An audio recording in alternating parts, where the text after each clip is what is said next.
Qianye hasn't even chosen his imperial title yet, but the northern divine region is already kneeling. Qianye Ying'er made a decision while he was unconscious, and the soul-stealing sacred region's projections are showing the entire realm what happens when a devil master stops asking politely. Subscribe before the next tribulation hits. Qianye Ying'er trailed behind Qianye as they ventured toward the bone sea of eternal darkness. Qianye Ying'er had stopped speaking, as if she was focused on digesting the news that Qianye's soul fragment had imparted to her. "How come you didn't ask me about what happened with the soul-stealing realm?" Qianye suddenly asked her. Qianye Ying'er raised her head and answered Qianye's question with another question. "Why do I need to ask about that?" When he saw the look on Qianye Ying'er's face, Qianye's brow creased. "So you're saying that you don't think, to put it in other words, you are convinced that Qianye didn't backstab us during the affair in the Burning Moon realm?" "Of course." Qianye Ying'er gave a short and direct answer. Qianye lapsed into a short period of silence before speaking. "Why do you think that she didn't? And why are you so sure of your answer? Everything that happened that day, including the uncannily timely appearance of the Soul Sky warship, screams that she was behind it all." He had obliterated Fen Daejun in the Burning Moon realm that day. Qianye had appeared with the Soul Sky warship after that, and he had coldly mocked her before fainting dead away. By the time he woke up again, the enormous amounts of rage and alarm in his heart had prompted him to immediately usher Qianye Ying'er into the primordial profound arc, so that she could refine the second untamed world pellet. He had then immediately headed out to the Yama realm. Naturally, he was unaware of what had happened between Qianye and Qianye Ying'er when he had been unconscious. "I have my own way of judging things," Qianye Ying'er said. "Since you had some basis for your judgment call, then why didn't you tell me?" Qianye's voice grew stiff. "I didn't have any solid basis or evidence. This was a judgment I made based on my instincts and Qianye's body language."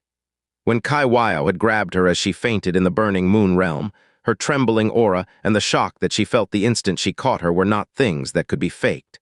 This was on top of the words that Qianye had said to her later on, words which had deeply unsettled her heart. Furthermore, if Qianye couldn't even dispel all of your doubts and get you to obediently listen to her, then her title as Devil Queen would have been in vain, Qianye Ying'er said unhurriedly. At the same time, she was eagerly looking forward to Qianye's reaction. Qianye did not know how to respond to that. "As expected," Qianye Ying'er said as her jade lips curved up into a small smile. "Without me around, you weren't even able to fend off her simplest attacks. In fact, you probably wouldn't even be aware of her eating you alive until it was over." "Heh," Qianye chuckled mockingly. "You're so great, aren't you? But you know I can still toy with you however I please." She used to glare at Qianye with icy eyes when he used to bully her with his mocking words, but she did not look the least bit infuriated this time. Instead, her eyebrows arched as her golden eyes narrowed slightly. She replied in a sweet and cottony voice, "Are you sure that you can still fiddle with me as you please?" Qianye's dark eyes narrowed as well. "Qianye, you're becoming increasingly disobedient. It can't be that you think that you can escape from the palm of my hands now that you've become a level 10 divine master once more, can it?" "I do indeed have the power and qualifications to be a little disobedient. You gave me the power, but I always had the qualifications." Qianye Ying'er gave a smile that was not a smile as she moved forward to walk next to Qianye. She stared into the distance as she continued. "When I first came to the northern divine region, revenge was my only reason for living. I didn't even hesitate to become your slave in order to accomplish this goal. But people really do change. To the current me, even though revenge is still important, it isn't as important as it was before." Qianye Ying'er smiled sweetly at Qianye before she continued. "So when a tool isn't completely reliant on its master, there are times when it will run away." "Heh, now that your wings have hardened, your words have gotten a lot bolder," Qianye replied in a cold voice. Qianye Ying'er turned her jade face toward him, ripples appearing in her clear and bright eyes. "Are you beginning to regret that you didn't plant that slave imprint in me when you had the chance?" "No, not at all." Qianye's eyebrows sank as a wicked smile played across his lips. "It's far more interesting to toy with a goddess who will struggle and resist, isn't it?" He could sense that Qianye Ying'er had subtly changed. This change had not been brought about by the strength she gained after refining the second untamed world pellet. Rather, it was a change that had occurred after that incident in the Burning Moon realm. He was unable to forget the scene of her body curling up in a corner of that dark, profound warship as tears soundlessly streamed down her face. However, it was not only Qianye Ying'er who had changed. Even his heart had undergone a bizarre change that day. It made him suddenly feel like he might want to continue living even after he had completed his vengeance. Because there was now something else he needed to do other than take revenge, something that he was actually willing to do as well. Against his humiliating sarcasm, Qianye Ying'er slightly pursed her lips. Instead of making a retort, she made a sudden announcement. When you were unconscious, I made a decision on your behalf. Xianxia, if you become emperor in the future, you will take Qianye as your empress. Qianye Ying'er said in an incredibly smooth manner. Xianxia was stunned by those words, but after that he scoffed and said, those decisions aren't up to you. Don't you want to hear the reason first? Qianye Ying'er replied. She continued without even waiting for Xianxia to say yes. If you aim to become the true emperor of the North in the short span of time, the grand coronation ceremony is only the first step you must take. As for how to marshal, arrange, and control the power of the northern divine region in the shortest amount of time possible, Qianye is much more suited to this task than anybody else in fact. Whether it be her understanding of the northern divine region, her ability to manipulate others, or the devilish might she has accumulated in the northern divine region, she far surpasses you in all of these aspects. The next thing you need to do is to swiftly increase your own cultivation while bestowing the dark blessing of the eternal calamity of darkness on as many dark, profound practitioners as you possibly can. After you've been made emperor, you'll need to swiftly unite the hearts of the northern divine region and pool its strength together. You'll also need to balance how the region will function under a single ruler now that the three king realms have all submitted to you. Since the time limit you set for your revenge against the three divine regions is so short, you can only focus on two things: increasing your own strength and using the eternal calamity of darkness to increase the strength of our forces. The most suitable person to deal with everything else is precisely Qianye. If she's your empress, then everything will be made far more simple and direct. In the long run, Qianye Ying'er continued without giving Xianxia a chance to interject. If you really fulfill your wish to trample the three divine regions in the future, if you have become someone who has surpassed the dragon monarch as the new ruler of the god realm and primal chaos, you would still need someone able to assist you, because you are utterly incapable of managing or settling a god realm which would have been thrown into complete chaos. Xianxia. Qianye, however, is definitely capable of it. Qianye Ying'er's eyes grew focused. This is something that she's always aspired towards. She will definitely perform far better than you can even imagine, and the only thing you'll need to do is to reap the rewards of someone else's effort. Xianxia stared at Qianye Ying'er for a good long while. He finally spoke in a low voice. You seem to have engaged in quite a few deep conversations with her. Was I not allowed to do so? Qianye Ying'er didn't deny his words. Her delicate eyebrows suddenly slanted as she said, "Oh, so what did happen between you and her during the time I was holed up in the primordial profound ark?" An unnatural light flashed in Xianxia's eyes. "Why do you ask that question?" The strange glimmer that flashed through his eyes confirmed Qianye Ying'er's assessment of the situation. She spoke in a slow and enunciated manner, "Because the way you talk about her now is very different from before." Xianxia avoided Qianye Ying'er's gaze. He looked toward the entrance of the bone sea of eternal darkness and said in a cold voice, "I don't need some empress. This so-called coronation is only to make things even more convenient." "You will need one," Qianye Ying'er said in a calm voice. "What's more, it's only a title that will make things even more convenient. If even I can accept it, then what do you have to?" Qianye Ying'er's lips froze the moment those words came out of her mouth, and the look in her eyes grew disordered. Xianxia turned toward her as expected and gave a cold and dull chuckle. "Even you can accept it? Ha, it sounds as if you're sacrificing even more than me. As a tool, it can't be that you've mistaken your own position by accident, right?" Qianye Ying'er ignored him and said in an even harder voice, "You need to listen to me regarding this matter." "Ridiculous," Xianxia retorted with a cold snort. "There's still enough time." Qianye Ying'er's voice grew gentler and her eyes turned languid. "I have my ways to make you listen to me." Yan 1 and Yan 3 were eavesdropping on their conversation as they trailed behind them. Their bodies trembled, as they were worried that they might be silenced forever. "I know a secret concerning Qianye. You might be very interested in it." Qianye Ying'er's lips curved up into a small smile, and her gaze was furtive and mysterious. Xianxia said, "Speak." "She still has her vital yin." "Xianxia, I know it sounds really absurd, but When she noticed that Xianxia was not the least bit surprised by her revelation, her beautiful eyes flashed. "You already knew about it. How did you find out about it?" Qianye asked. "This is something I should be asking you." Qianye Ying'er whirled around as she craned her exquisite neck forward. Her eyes bored into Qianye's own like drills. "No wonder, could it be that you've already slept with her?" Thunk, Yan 3's head collided with the back of Yan 1's skull.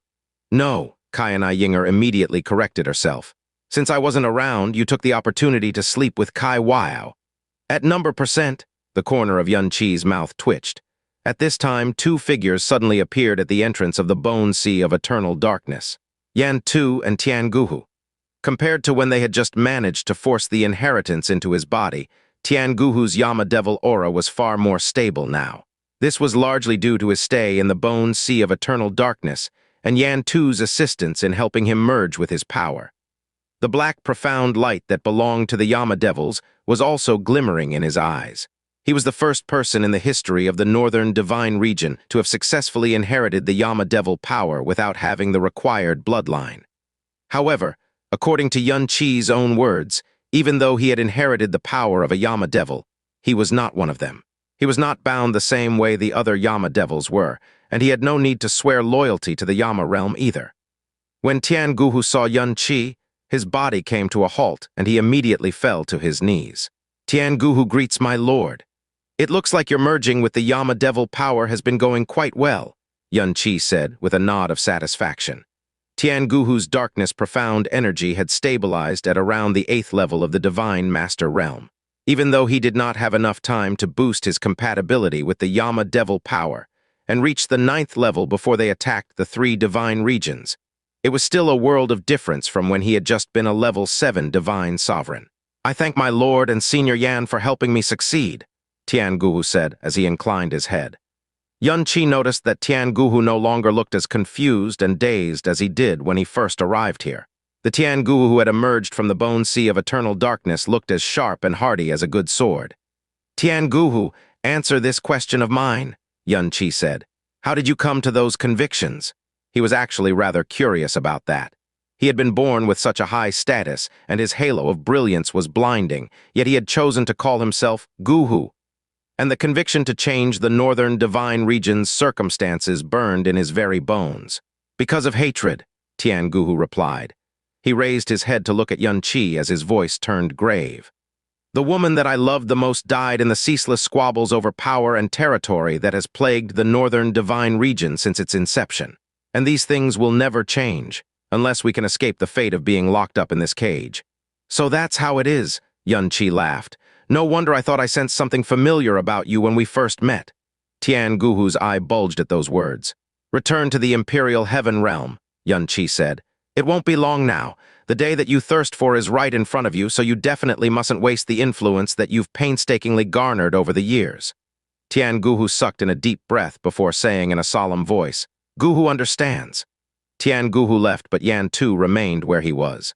"A forced inheritance. Did the eternal calamity of darkness have such an ability?" Qianye Ying'er said as she shot a glance at the departing Tianguhu. "It was not entirely the work of the eternal calamity of darkness," Qianye replied. "But what I really want to know is what the side effects of this forced inheritance are," Qianye Ying'er asked as she looked to the side. If there were no negative side effects, Qianye would definitely have used it on her first rather than waste it on someone else. "You will lose 70% of your lifespan," Qianye calmly replied. "Furthermore, after he dies, the origin power will dissipate, never to return." "Oh," shock and astonishment colored Qianye Ying'er's face. "He actually didn't object." "This was also the reason I chose him," Qianye said in a deep voice. "I am well aware of how frightful obsession can be. Not only would he not have any objections, it would even increase his obsession. After all, since he has already paid such a heavy price to obtain this power, it will only increase his desire to exert in the fulfillment of his dreams and desires." Qianye Ying'er quietly glanced at Qianye, and her eyes misted over. "I think it'd be better for you to preserve the 2 Burning Moon Realm devil origin powers that you have with you. As long as you control it and follow its rules of inheritance, you will possess a power that will never die out. It's simply far too wasteful to force an inheritance on someone and have it dissipate forever after that." Qianye agreed. "I'm afraid we won't be able to find a second Tianguhu in this Northern Divine Region either. Let's go." He grabbed Qianye Ying'er's hand and flew straight into the bone sea of eternal darkness. Just as the three Yama ancestors were about to follow, a shout sent them reeling backwards. "The three of you are to keep watch outside and seal it with the barrier. No one is allowed to enter." On this day, an intimidating-looking invitation card was delivered throughout the still-shaking northern divine region, stirring up even bigger waves in the region. These invitation cards were personally delivered by people from one of three king realms, and they were sent to all the realm kings and core sects of the upper and middle star realms. There were even a few invitation cards sent to the most important lower star realms. Moreover, an invitation card from a king realm had never merely been just an invitation. It was, in reality, an imperial decree that could not be defied. If they refused an invitation from another star realm, it would, at worst, mean that they were not showing them any face. But none of them would dare to reject an invitation sent to them by one of the king realms, unless they were tired of living, of course. It was quite common for a king realm of the northern divine region to send out so many invitations. They would do so every time a new emperor was being crowned. However, this invitation card had been sent out in the name of all three king realms. The words, "We invite all kings to come and greet our new ruler," contained a transcendent might that shook them to the core. The meaning contained behind those words was even more shocking than the might that emanated from them. They caused huge waves to crash about in the hearts of all the realm kings of the northern divine region. The three king realms were jointly declaring that they had a new ruler. The three king realms were jointly appointing a new ruler who stood above the three king realms. This was something unprecedented in the northern divine region, a notion that had never crossed any of their minds. Qianye. This name had swiftly spread through the upper echelons of the northern divine region ever since he had appeared in the heavenly sovereign assembly hosted by the imperial heaven realm. The burning moon realm had fallen within the span of a single day. The news that Qianye had inherited the legacy of a devil emperor and could release the power of a true god shot through the northern divine region like a bolt of heavenly lightning. And Qianye was naturally also the one who was orchestrating everything behind the scenes. Qianye had already started campaigning for Qianye from the very beginning, causing his name, which was quite new to the northern divine region, to crash into the minds of all the powerhouses of the northern divine region. But this invitation and grand ceremony were still far too sudden, far too shocking. So much so that all of these wise and experienced overlords were left dumbfounded by the news. Amidst their shock, all of these rulers began to sense that something incredible was afoot. The event was to be held a month from now. The location, the soul-stealing realm sacred region. The burning moon realm had initially submitted for 3 reasons. The divine might Qianye had displayed when he had obliterated Fen Daejun in a single instant, the devilish and seductive words of Qianye, and the transformation of the witches. But there was no doubt that this intimidation and Qianye's persuasion would slowly erode with the passage of time. So she would have to continue to suppress any dangerous ideas the burning moon realm might have. However, once the burning moon realm saw that the Yama realm had capitulated as well, they lost all desire to rebel. Furthermore, once Qianye had bestowed his dark blessing upon them, the remaining moon eaters felt their bodies go through a miraculous transformation, one that they had never dared to dream of. All of them were filled with wild joy and were overflowing with gratitude. There was no such thing as unearned loyalty in this world. It was just like the concepts behind the carrot and the stick. He had shown enough of his stick, and he had given them many bites of the carrot. In fact, even their legacies and lifelines were held in his hands, whether it was the burning moon or the Yama realm. Qianye's grand coronation ceremony was already being prepared with much fanfare within the soul-stealing sacred region. The Yama realm and the burning moon realm were also involved. When Qianye had selected the soul-stealing sacred region as the venue, it had sent a loud and clear signal to the other 2 realms. During these turbulent times for the northern divine region, ironically, the man responsible for it all was currently unoccupied and relaxed. Qianye Ying'er's strength had not been the only thing that had been greatly boosted by the second untamed world pellet. Her fusion with the Devil Emperor blood had also progressed greatly. To Qianye, she had now become an even more excellent dual cultivation incubator. After he had pulled Qianye Ying'er into the bone sea of eternal darkness, he borrowed the primordial devil energy to tirelessly dual cultivate with her day and night. In the short span of half a month, Qianye Ying'er's profound strength, which had undergone a complete transformation, was much more solid and stable. Qi's mastery of the eternal calamity of darkness had also taken a great leap forward during this time. Even though he still remained in the middle stages of mastering it, his ability to control and use it had gone up several markers. In the past, he would still need to concentrate a little when he was helping the dark, profound practitioners undergo their dark rebirth. If an external force or internal resistance interfered with the process, it would cause him to fail. But he could basically perform this dark blessing with a single thought now. However, the most important thing was that it was much easier for him to transform large amounts of people. The Bone Sea of Eternal Darkness was undoubtedly the best place for both Qi and Qianye Ying'er to cultivate. The level of the primordial yin energy in that place was extremely high, and the energy itself was extremely dense. No other place in this universe could compare to it. Within the soul-stealing realm's sacred region, on the soul sky, Qi sat on the ground cross-legged. His eyes were closed, and no auras radiated from his body. He had been spending the last few weeks dual cultivating with Qianye Ying'er inside the Bone Sea of Eternal Darkness, so his cultivation and his mastery of the eternal calamity of darkness had grown by leaps and bounds. Even so, no matter how hard he tried, he was not able to access the next level of the law of nothingness. It seemed like he had really reached the limit at this point in time, and perhaps this would be as much as he would ever comprehend the law, because with the departure of the heaven-smiting devil emperor, there was no way that a complete world-defying heaven manual would appear in the universe. However, though he could only access and manipulate the weakest form of the law of nothingness, it was still a bizarre power that easily transcended all the knowledge of this universe. Qianye Ying'er stood at the borders of the soul sky.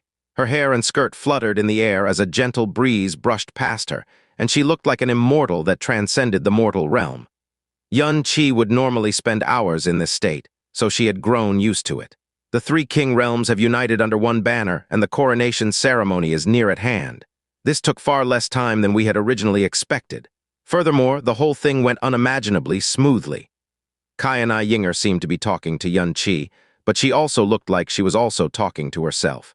Should we say that the heretic god's power and the eternal calamity of darkness are simply far too powerful, or has everything gone according to the will of the heavens? It was true. Everything had happened too fast, too easily. Qianye Ying'er was deeply aware of just how strong a king realm was. They definitely had to start by forming an alliance with the soul-stealing realm, but this alliance had happened much too smoothly. After that, the Yama realm had originally been the biggest and hardest obstacle for them to overcome. How could their reputation as the king realm, who had risen to the peak of the northern divine region for the last 800,000 years, be a lie? Even if they managed to easily conquer the burning moon realm first, conquering the Yama realm would have been a long and bitter struggle. However, in the cruelest of ironies, it was precisely because of the existence of the Bone Sea of Eternal Darkness, a big reason for their ascendance in the first place, that they were forced to surrender without a fight. Their strongest guardians had even become three powerful and loyal dogs who served Qi as their master. The Burning Moon Realm was the weakest king realm, but its deep resources and powerful core of strength were not to be underestimated. If Fen Daejun had chosen to fight to the bitter end, they would have paid a terrible price to defeat the Burning Moon Realm.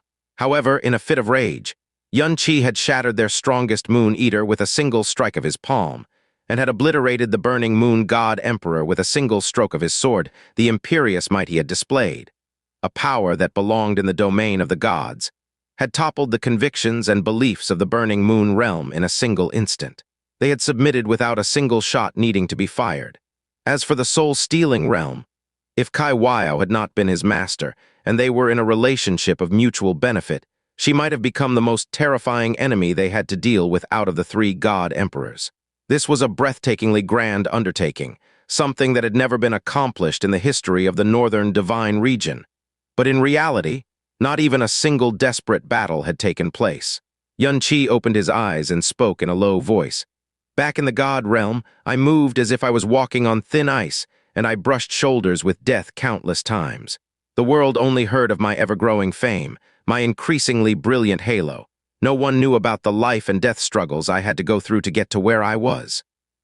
Qianye Ying'er's golden eyes quietly turned toward Qi. The biggest life and death struggle he had to go through in the god realm was a situation that she had plunged him into. The closest he had ever been to death, and the greatest torture he had ever experienced in his life had both come from her. I was grateful for all the blessings that life has given me, so I took saving the world as a duty and mission I had to fulfill. I thought that I was the Messiah that the heavens had chosen. I had even asked Wuxin this exceedingly arrogant question. Don't you want your father to become the hero who saved the world? Ha! Qianye slowly lifted his head towards the sky. Black clouds roiled in the heavens above as he spoke. The northern divine region. In this barren and vicious land of darkness, I thought that only boundless trials and malice awaited me. However, even though the road to becoming the Messiah was fraught with peril and death, the journey to devildom, this descent into darkness, seems to have been guided by the very hand of destiny. His gaze started to grow cold and sinister as he said in an even deeper voice, As it turns out, I have always been mistaken about my race and d'etre, my own identity. I was never supposed to be some sort of saint who would save the world. I was always destined to be a devil lord who would bring calamity. But right now, what I really want to know is... He started chuckling, and his lips curved into a cold and wicked smile. The devilish light in his eyes grew even more sinister as he said, Who in the 3 divine regions is going to be the hero who finally slays me and saves the world in the end? Heh! Qianye Ying'er snorted at those words contemptuously.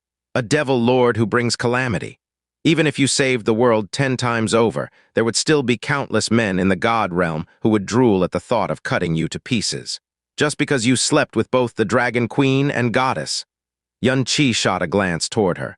The cold wind had pressed her clothes against her body, revealing her enchantingly beautiful curves. He chuckled mockingly. You were the ones who presented yourselves to me, yet I am the great sinner here. What a joke. Then you deserve to be ripped apart all the mo. Qianye Ying'er's voice halted, and her golden eyes swiveled towards him. So Xianxia also presented herself to you? Qianye. Ha ha ha ha ha.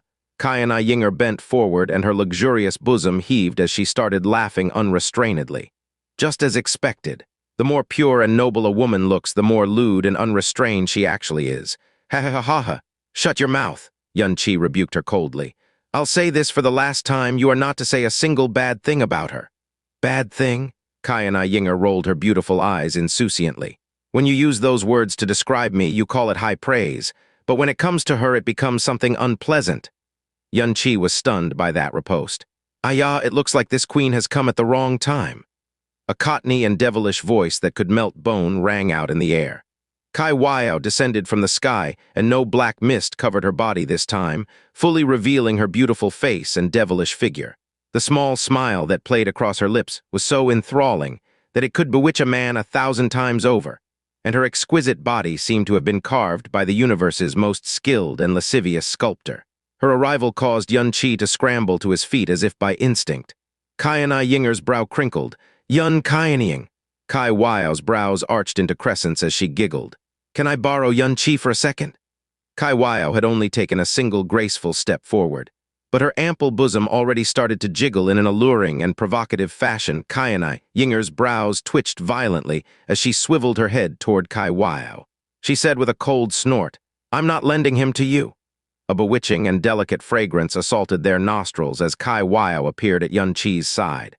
She gave him a flirtatious smile as she said, You clearly said that you wanted to make this Queen Qianye's empress, but you're stuck to him 24/7.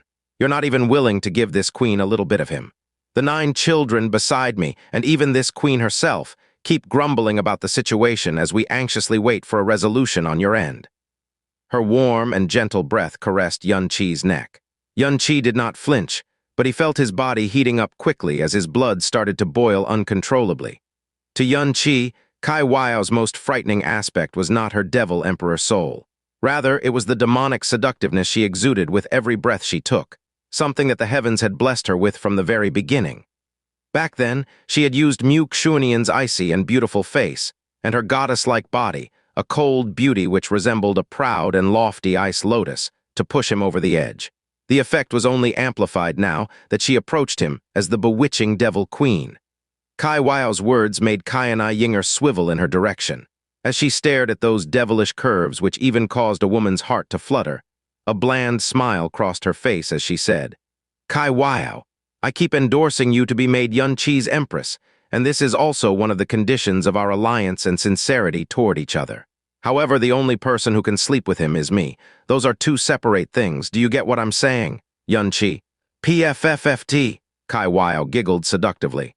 A multitude of enchanting ripples danced in her eyes, and even Qianye Ying'er was forced to swiftly avert her gaze.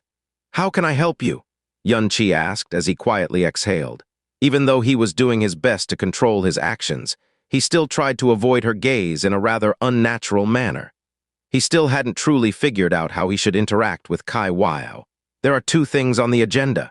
Qianye's bewitchingly beautiful eyes slanted towards Qianye as she smiled at him. The first matter we have to deal with is this. Your grand coronation ceremony will be held in 7 days, and all of the heroes of the Northern Divine region will have gathered to witness it. But you still haven't decided on your title as God Emperor. As the very first Devil Master of the Northern Divine region, your imperial title happens to be very important indeed. Qianye truly hadn't thought of his imperial title yet. A God Emperor was an existence that stood at the pinnacle of this universe. All those who ascended the throne either did it for power or to pursue the peak of the profound way. They had risen above all other living creatures and lorded over all creation. But Qianye only wanted revenge. To him, his imperial title was of absolutely no importance. Since you brought this up, you must already have something in mind, Qianye pointedly replied. I actually have 2 titles in mind, Qianye replied languidly. The first one has to do with the fact that you've inherited the devil blood and devil art of the heaven-smiting devil emperor. You are her sole successor, so it is entirely reasonable for you to inherit the name heaven-smiting devil emperor as well. This imperial title would carry unsurpassed authority in the Northern Divine region.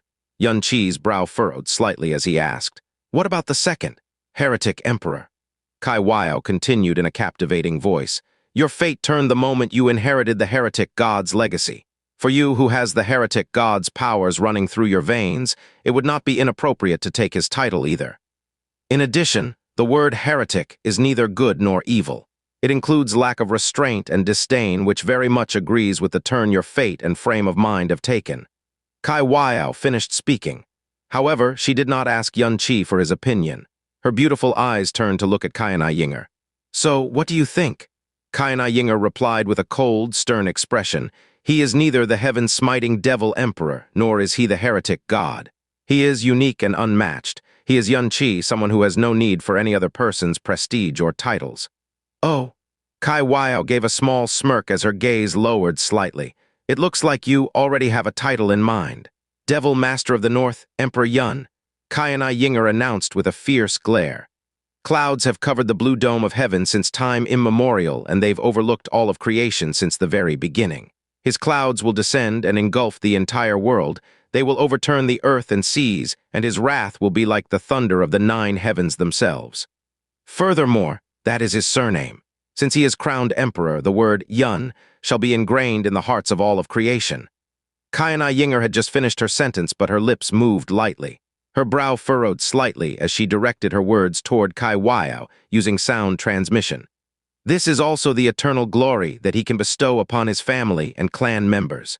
The reason she had said those words was because she wanted the word, Yun, to rise above everything else, so that he would be able to wipe away some of the deep guilt that he felt toward his family.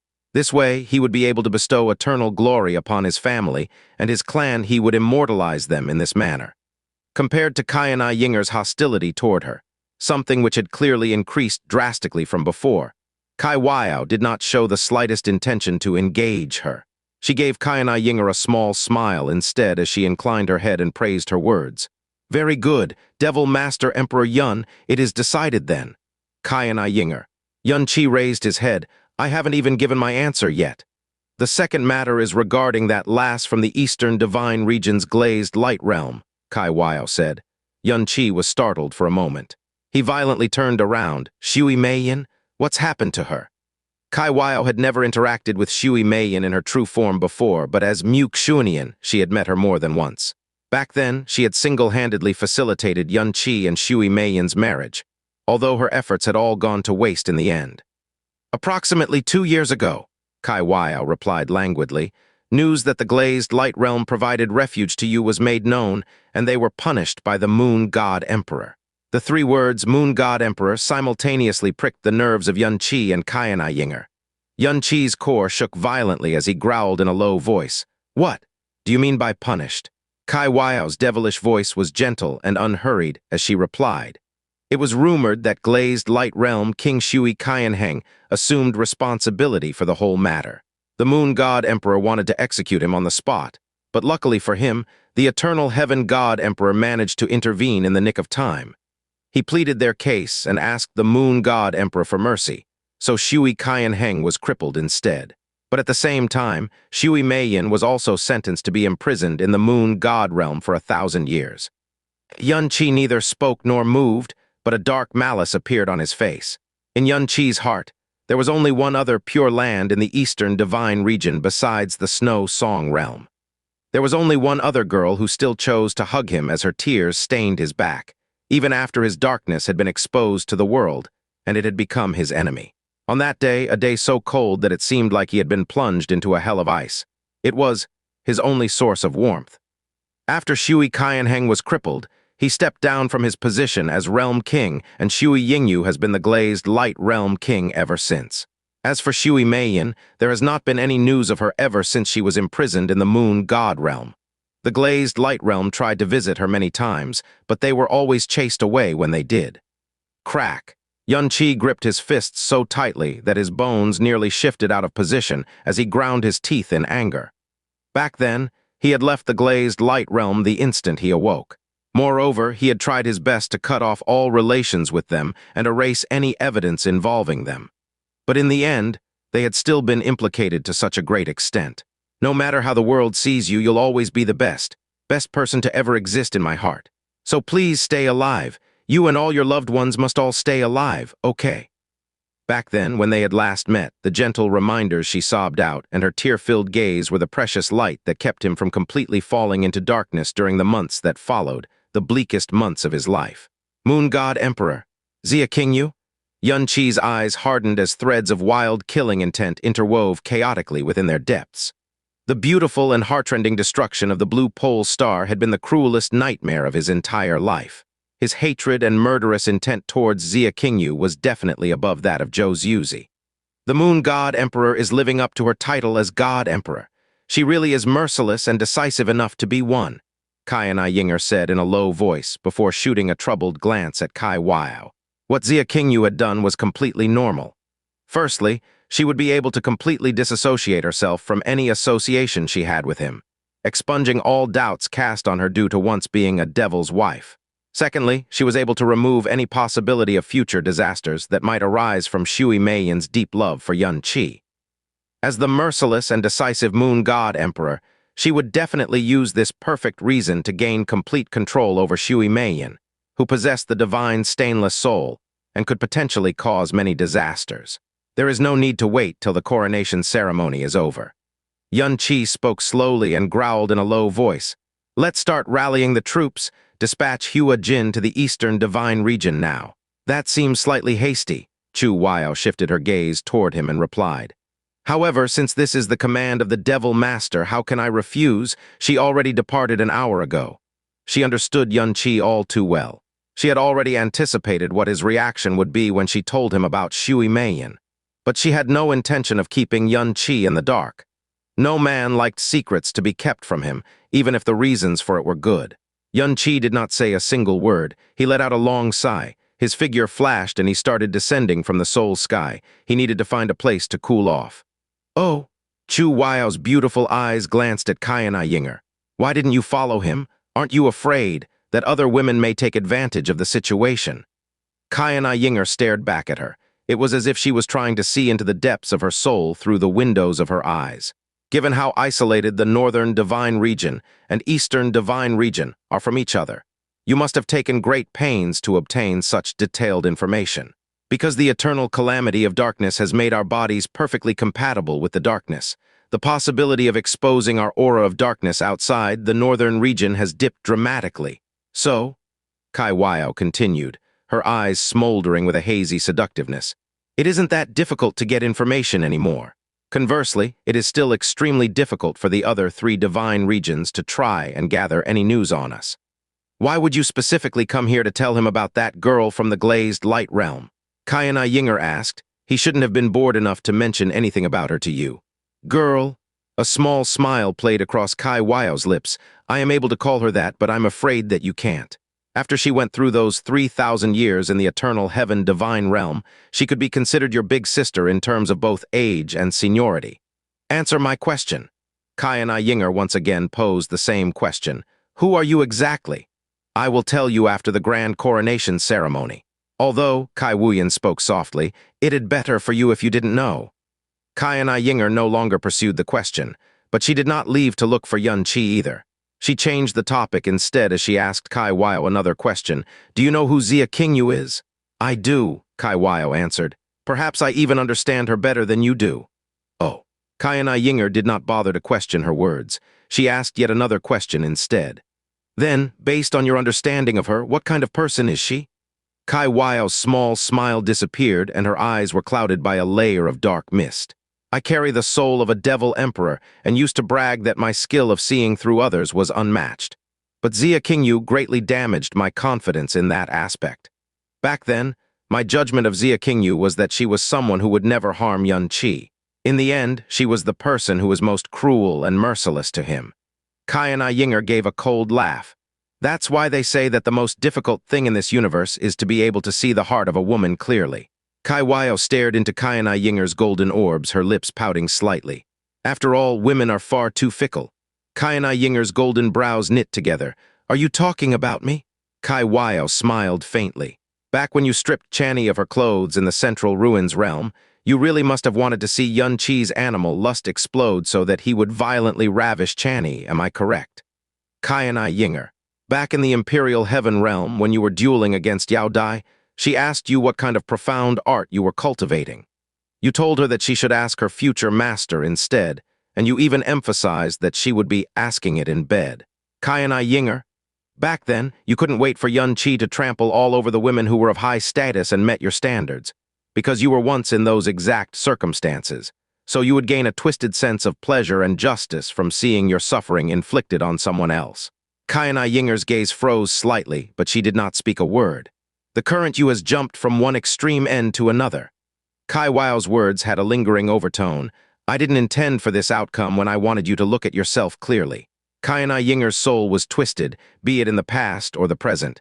Even when I become his empress, the only one allowed to sleep with him is you. Qianye laughed as her lips pursed up. Even prostitutes would be hard-pressed to say such vulgar words, but they actually came out of the mouth of the Brahma monarch goddess. You even said them in such a hurried and flustered manner. The unsightly way you scrambled to stake your claim was worse than that of a newborn chick. Are you that afraid of me? Me, afraid of you? Qianye Ying'er's jade face was expressionless, but chaos surged and roiled within her heart.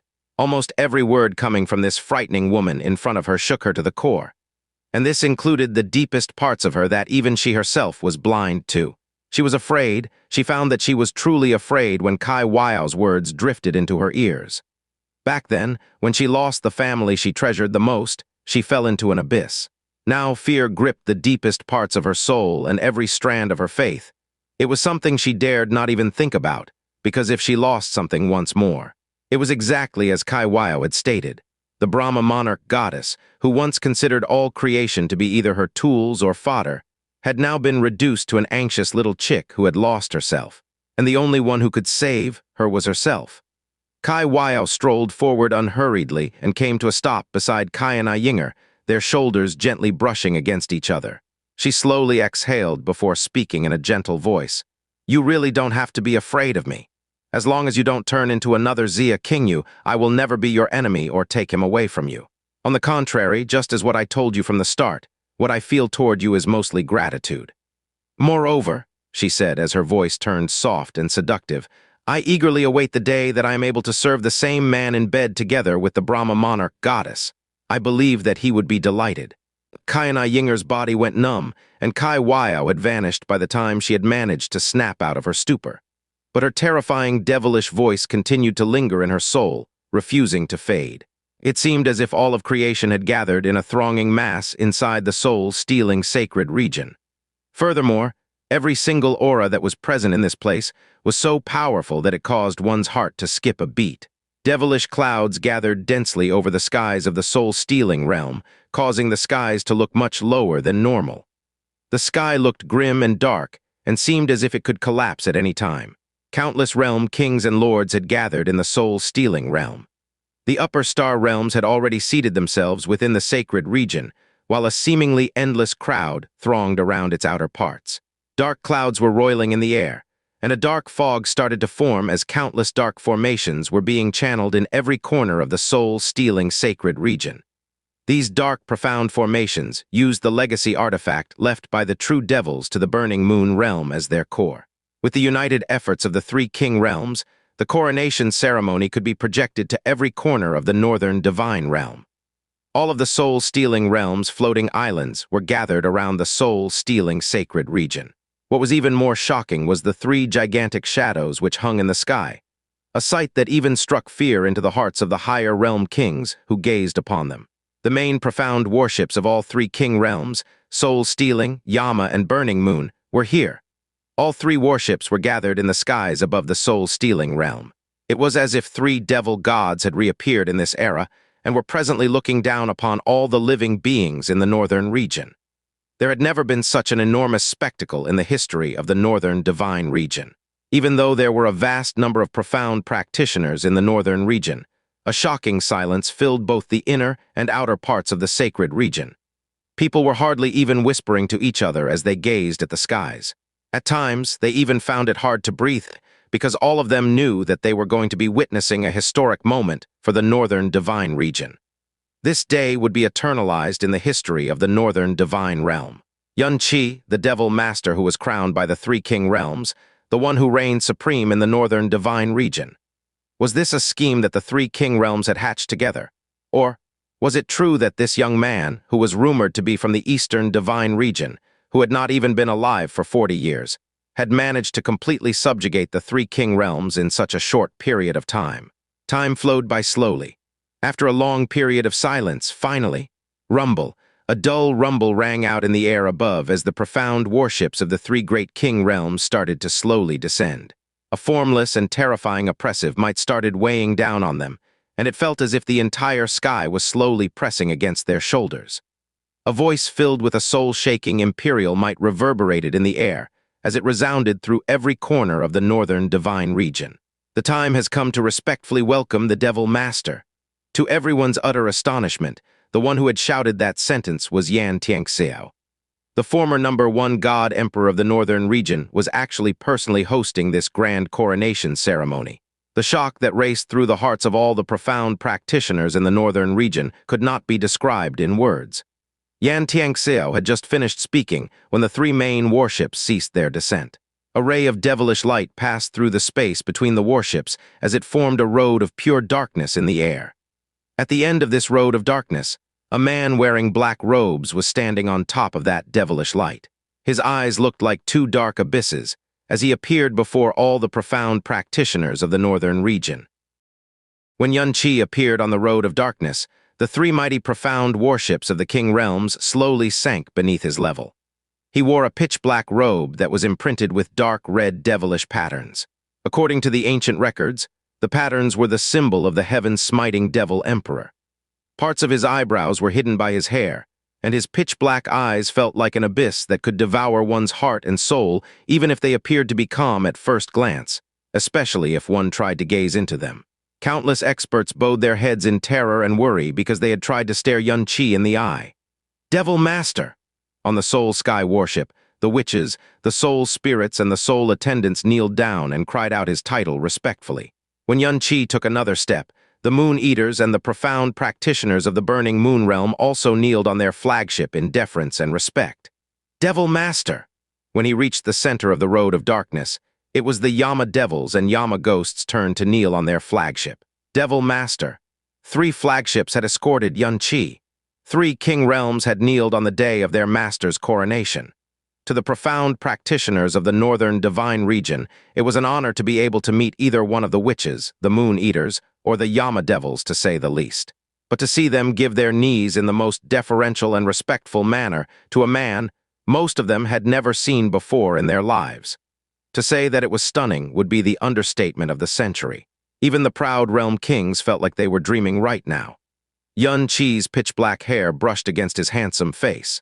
The dark gleam in his eyes and the occasional flash of power of the eternal calamity of darkness only made him look and feel even more devilish than he already did. The dark presence he inherited from the heaven-smiting devil emperor herself was something no being in the entire northern divine region could resist. Wherever he went, dark clouds stilled, and devils bowed their heads in fear. Their souls were trembling so much that they felt like dropping to their knees themselves.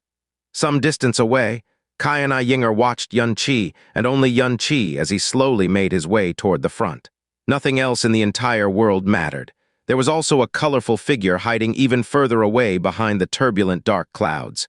They didn't make a sound or attempt to get close to the scene. "Royal Father, it's him. It's really him." Standing at the furthest corner of the sacred region was a woman in purple clothes. She was hugging her chest and staring at the man in the sky with a dazed expression on her face. She was Dongfang Hanwei. Eastern Frost was a small country in the East Ruins realm. Normally, they didn't qualify to attend an occasion like this. However, the East Ruins realm was Qianye's first stepping stone after joining the Northern Divine region, and Eastern Frost was his first residence. Qianye knew Qianye's journey in the Northern Divine region like the back of her hand. That was why she had sent an invitation to Eastern Frost, or more specifically, the Eastern Frost princess who made contact with Qianye in the very beginning, Dongfang Hanwei. The monarch of Eastern Frost could hardly describe how he was feeling as he looked at the man in the sky. He murmured to himself, "Our ancestors must be watching over us. Who would have thought that the man who rescued us was the devil master himself?" Theirs was the country Qianye chose to stay in when he first arrived in the Northern Divine region and even lent a hand during their time of need. He could already imagine how that connection alone would completely change the future of his country. They might not rise all the way to the ninth heaven, but he doubted that anyone would dare to oppress them after today. The witches, the moon eaters, the Yama devils, to her, they were gods that only existed in legends. They were beings she didn't even have the right to look up to. But now, they were all kneeling before the man who had once saved her life. Dongfang Hanwei stared at Qianye and murmured in a daze, "Royal Father, do you think he still remembers me?" The Eastern Frost monarch gave her a pat on the shoulder before sighing quietly. To Eastern Frost, it was the blessing of a lifetime to be able to meet Qianye. But to Dongfang Hanwei, it might be the tribulation of a lifetime. After all, how could one be satisfied with a simple body of water after they had witnessed the magnificent sea itself? At another corner, there was another girl who was staring at the mighty man on the clouds in a daze. Unlike Dongfang Hanwei, she had eyes that looked like stars, and she was both smiling and crying at the same time. Xianxia was now 18 years old and a young woman. Although she was still wearing a white, cloudy dress like before, her childlike innocence had faded away with age. Her dark blue hair was coiled into a flying immortal hairstyle, and her simple but elegant mannerisms gave her a transcendent appearance that somehow dissuaded people from having immoral thoughts about her. Rainbows danced in her eyes, and her smile looked as beautiful as lined jewels. "Do you want to meet him, Xianxia?" Yunting asked her. He was as excited as he was confused by everything. Everything that had happened back then almost felt like a dream today. But Xianxia shook her head, the swaying motion causing a small tear to escape her eyes. Still keeping her gaze fixed on the man in the sky, she said softly, "Not yet, but one day he will hear about me." It was her biggest dream, motivation, and desire in life. "Don't forget about our promise when I grow up. When I find you again, I hope that your smile won't be as sad as it is now." Her eyes grew blurrier as she repeated the words she told Qianye a long time ago. Be it the denizens of the three king realms or the people of the northern divine region, everyone was looking at Qianye when he came to a stop as he arrived at the top of the Temple of Heaven. It was 999 levels tall, the tallest temple of heaven to ever be created in the history of the northern divine region. No god emperor's coronation had even come close to surpassing this. Above the Temple of Heaven, Qianye slowly turned around and observed the beings beneath his feet. Was he a god emperor? No, he was above them. He was the first true devil master to enter the history of the northern divine region. There was no emotion behind his eyes, however. He looked so calm that staring at him felt like staring into a dark lake with bottomless depth. "I hadn't wanted to become the master of anything, but fate wouldn't grant me even my simple wish. Now that I have become the master of darkness, why would I not engulf those filthy lands in darkness? From this day onward, all lives in the northern divine region are my tools and blade. Blood, death, hate, fury, murder, terror, despair. I will take back the peace I granted you all with my own hands hundreds and thousands of times over. The God realm I saved, the God realm that took everything from me deserves nothing but a lightless hell. Xianxia flew upward until he was around Yun Qi's waist level. Then he declared in an imperious voice, Qi of Yun, a man only in his 30s, is the successor of the heaven-smiting devil emperor's unparalleled bloodline and devil art. His devilish veins and power are extinct in this world, and his status is rivaled by none. He is the supreme gift the heaven-smiting devil emperor has left behind to us, the northern divine region. We, the Yama devil realm, soul-stealing realm, and burning moon realm, bow before his power, virtue, and ambition. May the supreme devil master lead the three realms and the northern divine region to greater heights. Xianxia waved a hand and raised the heaven-offering altar. An inscription appeared in front of Yun Qi as well. Please enter the heaven-offering altar, devil master. Only the heavens and earth are worthy to bear witness to your unprecedented glory. But Yun Qi didn't step forward as Xianxia said. He simply let out an indifferent chuckle and said, unnecessary. They are unworthy. It was only 4 words, but the boundless insolence that wouldn't tolerate even the heavens and earth was unmistakable. Yun Qi waved his hand, and the heaven-offering inscription vanished immediately. Rumble, the dark clouds in the sky shook restlessly. For the longest time, a monarch of any stature who underwent a coronation had always asked for the protection and the witnessing of the heavenly way. It was the same across all planes and regions. No one, not even the supremely arrogant god emperors, had ever dared to offend the heavenly way. Until now, Xianxia was stunned. The soul-stealing sacred region was so silent that the sound of a pin hitting the ground could be heard. To an outsider, Yun Qi's arrogance was entirely too much. But not Qianye Ying'er and Kai Wao. They knew that the heavenly way truly was unworthy of Yun Qi. Author's note, I know it's short, but I'm starting to lose consciousness. I'll add in the rest tomorrow. No one praised me when I uploaded a 4,000+ chapter yesterday anyway. The heavens are unworthy. The 4 words were engraved into the memories of everyone who witnessed the first ever devil master in the history of the northern divine region. Right now, the only emotion Yun Qi's disrespect and arrogance toward the heavenly way induced in these people was worry. But one day, they would understand the true meaning behind their devil master's words. The coronation proceeded without the heaven-offering ritual. When Xianxia finished a long speech, first Witch Jai Xin and Jai Ling flew up to Yun Qi to drape a cloak with the heaven-smiting devil emperor's symbol on it across his shoulders, and slip a jade belt with black crystals around his waist. 3 devil orbs of varying intensity were sewn into the jade belt. They contained the origin devil aura of soul-stealing, Yama devil, and burning moon. It represented Yun Qi's absolute control over the 3 king realms of the northern divine region. On the soul sky warship, Kai Wao raised her palms and lifted a crown engraved with ancient devilish patterns with her power. It was shaped in the same fashion as the heaven-smiting devil emperor's crown in the ancient records, and its devilish might had changed the sky itself when the crown was fully formed.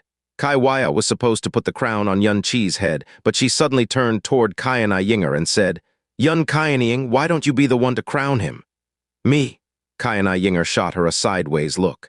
Is that a joke? Kai Wao smiled at her. He has already skipped 1 rule. What does it matter if he skips another one? You are the one who stayed by his side every step of the way until today. You are his companion, his guide, his motivator, and his witness. If we were to do away with the social norms, then there is no one who is more suitable than you to crown him. A complicated look overcame Qianye Ying'er's features, but Kai Wao gave her no time to hesitate. She put the crown in her hands and said, This is an important moment in his life, a turning point in his fate.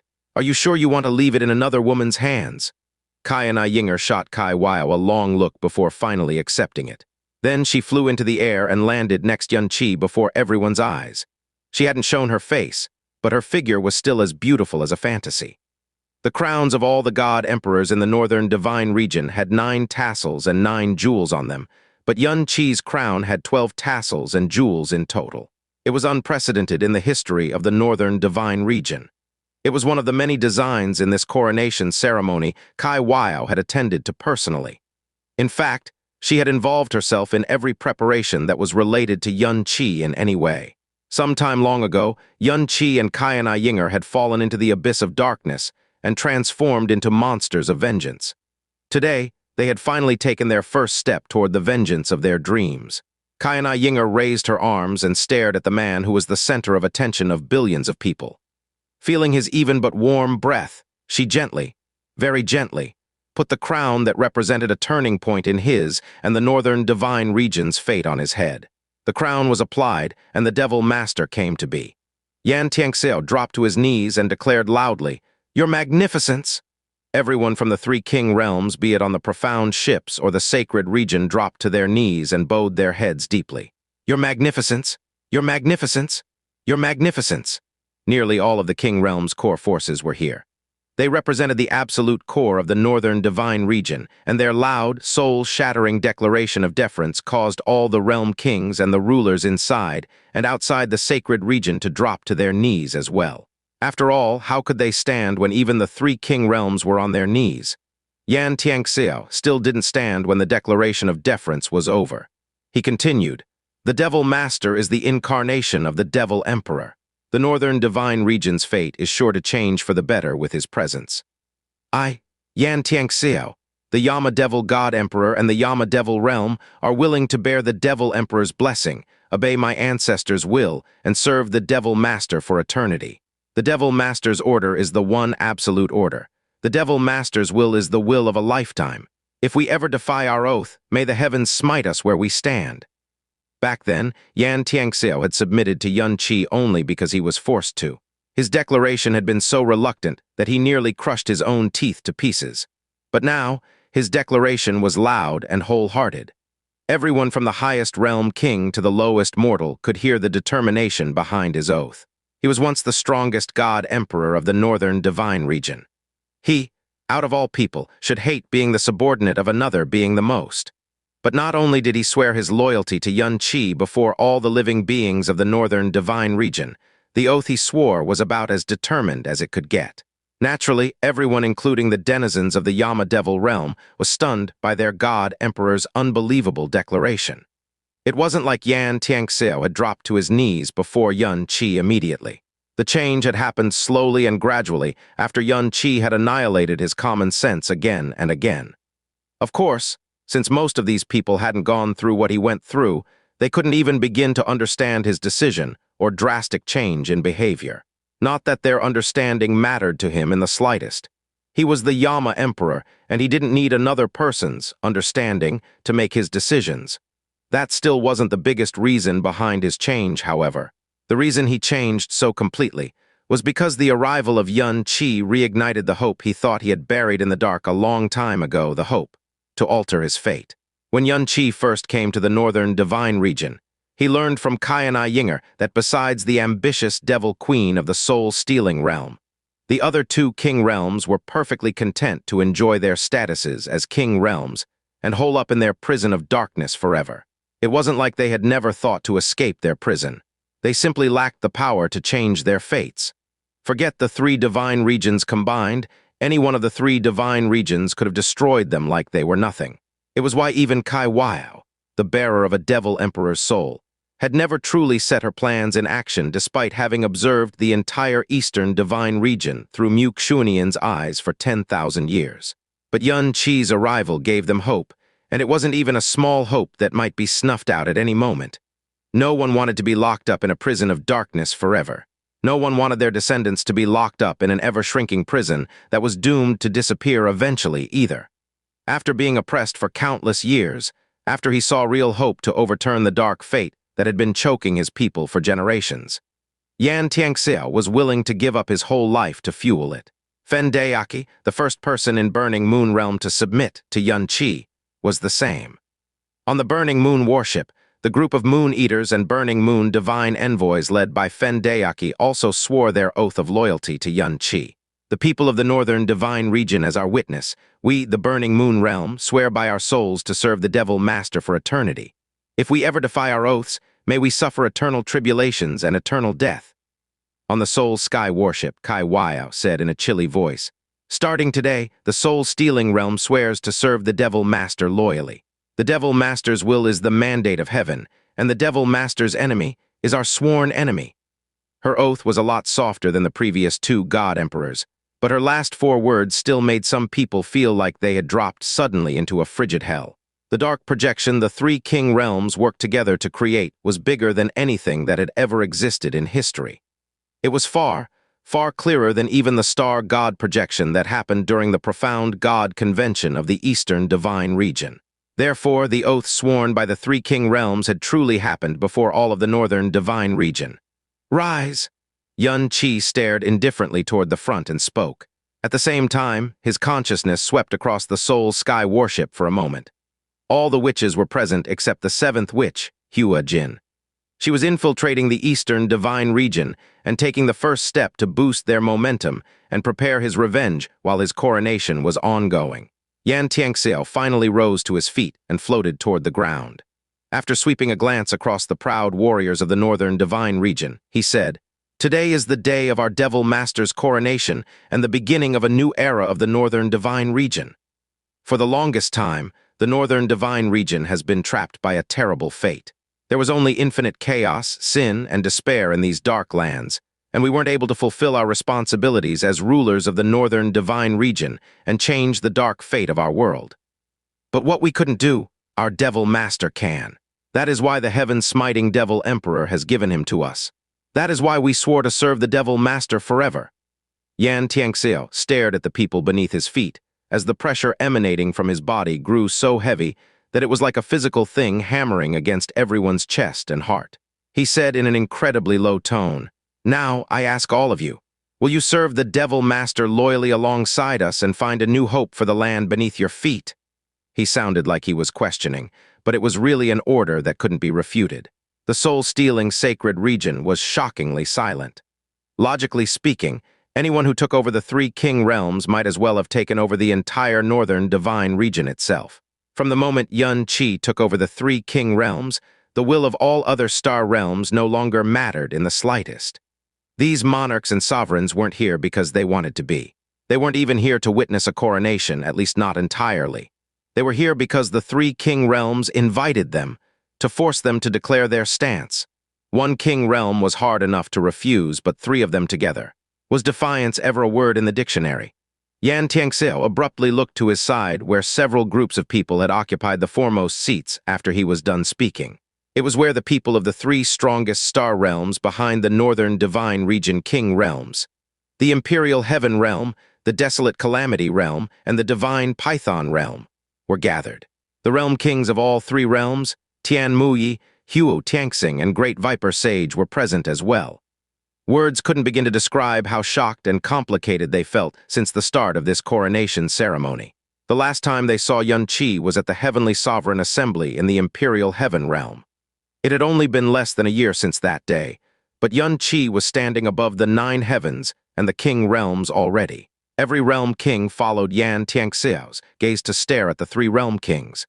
They were the only ones who had any real say in the Northern Divine Region besides the 3 king realms. However, they were currently enduring an unprecedented amount of pressure behind their backs. The 3 king realms against all reason had united as one to force them into obeying their command, no matter how ridiculous or impossible it sounded. Did they really have the power or even the courage to question it? The 3 realm kings exchanged a glance with each other. They all saw the indescribable pools of emotion in each other's eyes. "Wait!" Suddenly, Qianye spoke again and shattered the suffocating silence in an instant. He waved a hand, and Xianxia's imperious pressure vanished into nothing. Xianxia looked surprised, but he didn't question the Devil Master's order. He simply bowed his head and stepped back. Qianye walked into the full view of everyone, his pitch-black eyes staring straight toward the front. He said in a low tone, "I'm sure you're all thinking about something like this right now. This so-called Devil Master is a denizen of the Eastern Divine Region, and it has only been several years since he came to the Northern Divine Region. He hasn't done anything for our people, nor has he built up any notable power to speak of. On what basis should we allow someone like him to be the supreme ruler of the Northern Divine Region? Moreover, he's only 30 years old or so, a junior at best in the profound way.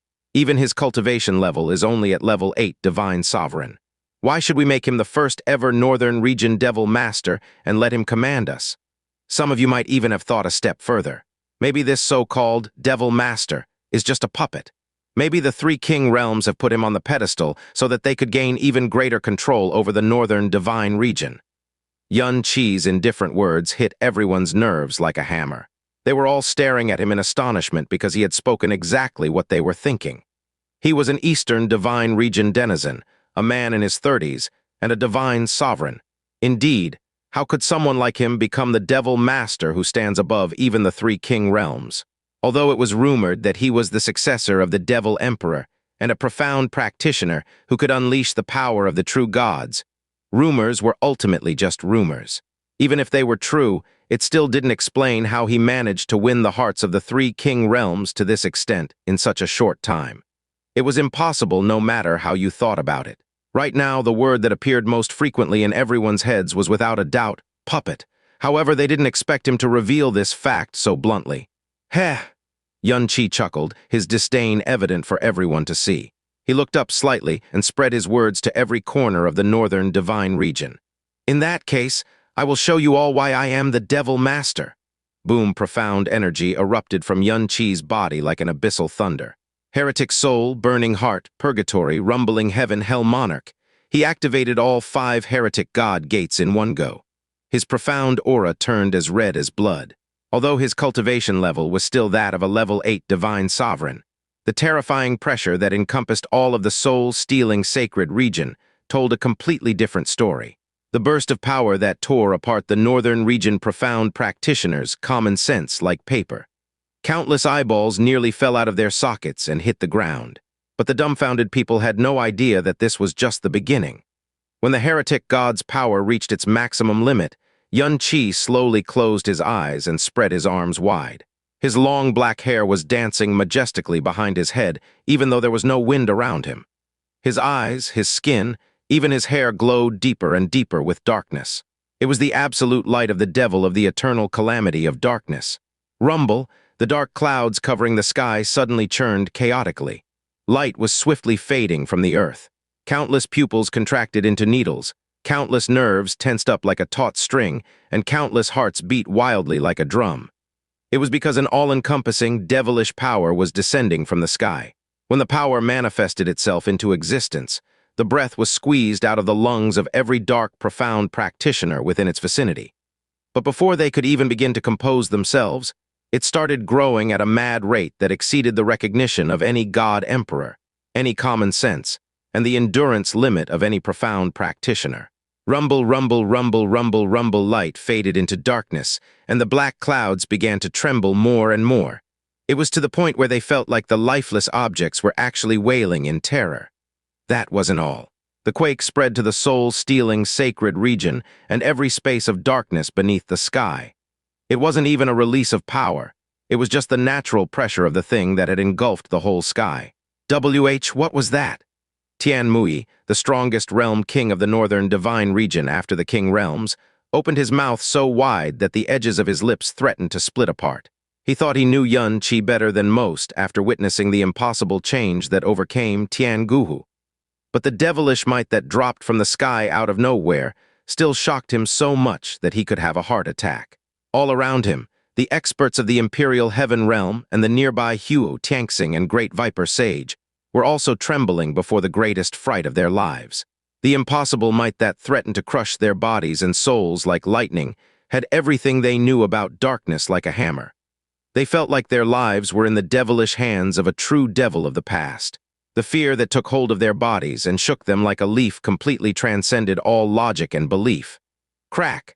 A devastating thunder cut through the sky when 2 clouds knocked into one another.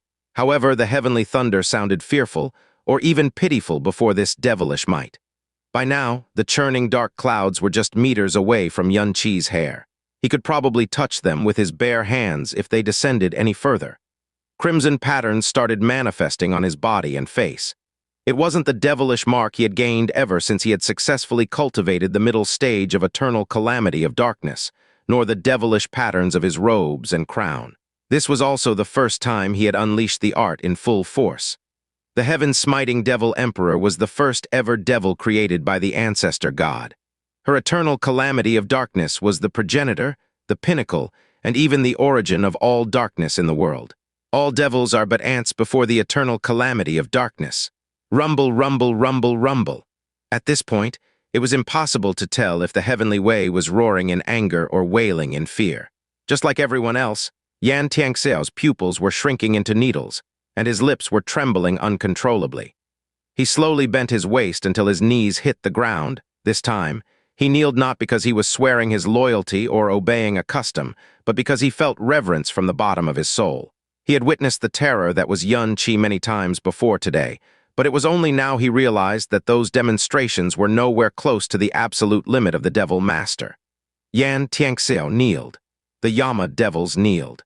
The Moon Eaters kneeled. The witches kneeled. One by one, faster than their minds could react, the realm kings and the dark, profound practitioners kneeled beneath the feet of Devil Master Qianye and trembled in fear. As the world grew darker and darker, they realized that they weren't just witnessing the birth of a Devil Master. It was the descent of an ancient devil god that would destroy the world. Countless dark projections were still displaying what was happening in the soul-stealing sacred region. Every profound practitioner in the northern divine region was staring at the churning black clouds, the kneeling devils, and the one and only Devil Master who reigned above them and the ground beneath their feet. It was just a projection, but their energy was raging and their souls were trembling. Everyone was overflowing with the impulse to kneel on the ground and worship Qianye. Rumble, the seemingly infinite dark clouds were still converging in one place. Soon the entire soul-stealing realm was covered in dark clouds. Qianye looked up at the dark clouds that churned like giant waves. A savage, ridiculing smile slowly appeared on his face. The heavenly way? Heh, what did I get when I obeyed my fate and saved the entire god realm? What could the heavenly way do now that I am the Devil Master who swore to defy all of its rules? Crack. The dark clouds continued to run into each other, and the rumblings alone were terrible enough to quake one's soul. But it never tried to strike down Qianye, the absolute heretic that exceeded the laws of the heavenly way itself. Back when Qianye was about to enter the divine spirit realm, the heavenly way had tried to wipe him from the surface of the earth using tribulation lightning. But it wasn't able to hurt Qianye in the slightest, even though it poured everything it had into the punishment. Qianye had even absorbed the energy of the lightning strike and converted it into his own power. Now that Qianye had grown into a true calamity of the world, the heavenly way could do nothing but quake in terror and helplessness. Qianye's gaze slowly traveled back to the ground. No one was standing, be it inside or outside the sacred region. Most of them were bowing deeply and shaking visibly. For the first time, the divine kings, divine sovereigns, and even divine masters felt that they were as insignificant as a speck of dust. They were inferior in terms of bloodline, aura, power, and the gap between them could fill up entire worlds. The living beings weren't the only ones who were trembling in submission. Even the devil artifacts some of them were carrying were vibrating in fear and submission. The complete release of eternal calamity of darkness stunned not just the entire northern divine region, but also the three king realms who had already sworn loyalty to him. Qianye lowered his arm. The devilish patterns faded away, and the dark light was withdrawn back into his body. The all-encompassing power vanished into nothing, and light returned to the world once more. The people looked up as if they had just woken up from a dream. Although the power was gone, their profound veins and souls were still shaking in fear. They couldn't control their reaction no matter how hard they tried to calm themselves down. Qianye, the man who looked like the shadow of a primordial true devil, was engraved into every northern divine region profound practitioner's soul today. It was a dark mark they would never forget. Rise. Unlike his earlier display of power, the indifferent command sounded perfectly normal. However, as if the mark that was just engraved into the soul had flared into life, the northern divine region profound practitioners felt a deep reverence taking control of their bodies from the inside out. They rose to their feet almost unconsciously. In fact, some of them only just realized that they had dropped to their knees earlier. They finally understood why the three king realms had chosen submission. They had witnessed, felt with their own bodies the Devil Master's right to command all of them. At the front, the realm kings of the imperial heaven realm, the desolate calamity realm, and the divine python realm were all covered in cold sweat. The fear and respect that was suffocating their souls was many times greater than when they were facing a god emperor. Bang! Tian Muyi had just got to his feet due to Yun Qi's command, but he immediately dropped to one knee again and said, "The Devil Master's truly mighty and powerful like never before. It is as if you are the incarnation of the Devil Emperor herself. The Imperial Heaven Realm vows to obey the Devil Master and pledges their loyalty to you." After what they had all experienced earlier, no one was surprised that he would make such a declaration. Xianxia and the Great Viper Sage hurriedly followed in Tianmuyi's footsteps and tried to swear loyalty to Yun Qi, but an indifferent chuckle cut off their movement before they could even bend their waists. "Heh! Why? Why do you obey and why do you pledge your loyalty to me?" Xianxia and Great Viper Sage froze in their tracks. Tian Muyi looked puzzled and confused as well. He didn't understand why the Devil Master would ask such a thing. Wasn't it natural for the weak to obey the strong? Wasn't that reason enough? "You are only submitting now because you are forced to, because you are afraid of my power. As I mentioned earlier, I was only displaying my right to rule over this land. Why should I have loyalty when I haven't done anything for you?" Tian Muyi and all the Imperial Heaven Realm profound practitioners were stunned by his words. They weren't able to say anything for a time. "Heh!" Yun Qi let out another chuckle and glanced at them. "Well, since you are the first to submit to me, I shall grant you a reason to be loyal to me." He held up a palm facing toward the Imperial Heaven Realm profound practitioners. Then a devilish light appeared from it and started moving toward them. All 30 representatives of the Imperial Heaven Realm shuddered when they saw the incoming light. They subconsciously wanted to defend themselves until they heard Tian Guhu's voice beside their ears. "Royal Father Seniors, do not resist." They immediately restrained themselves and allowed the devilish light to invade their bodies. A few breaths later, the light was gone. For a time, Tian Muyi and his people looked dumbstruck by something. Then they moved in eerie unison and started examining their palms, their hands, their torsos, their feet. It was almost as if they were trying to confirm that their bodies were still theirs. Thump. Suddenly, Tian Muyi dropped to both knees and bent his body all the way to ground level. Earlier, when he swore his loyalty to Yun Qi, he had kept his back straight even after dropping to one knee. But now, his face was millimeters away from kissing the icy ground. He shouted loudly, "Tian Muyi thanks the Devil Master for his unparalleled gift. Tian Muyi and the Imperial Heaven Realm are willing to serve the Devil Master as his eternal servants. If we ever break our oath, may we drop into the Devil's abyss forever." Xianxia and Great Viper Sage looked stunned. All the other realm kings looked stunned as well.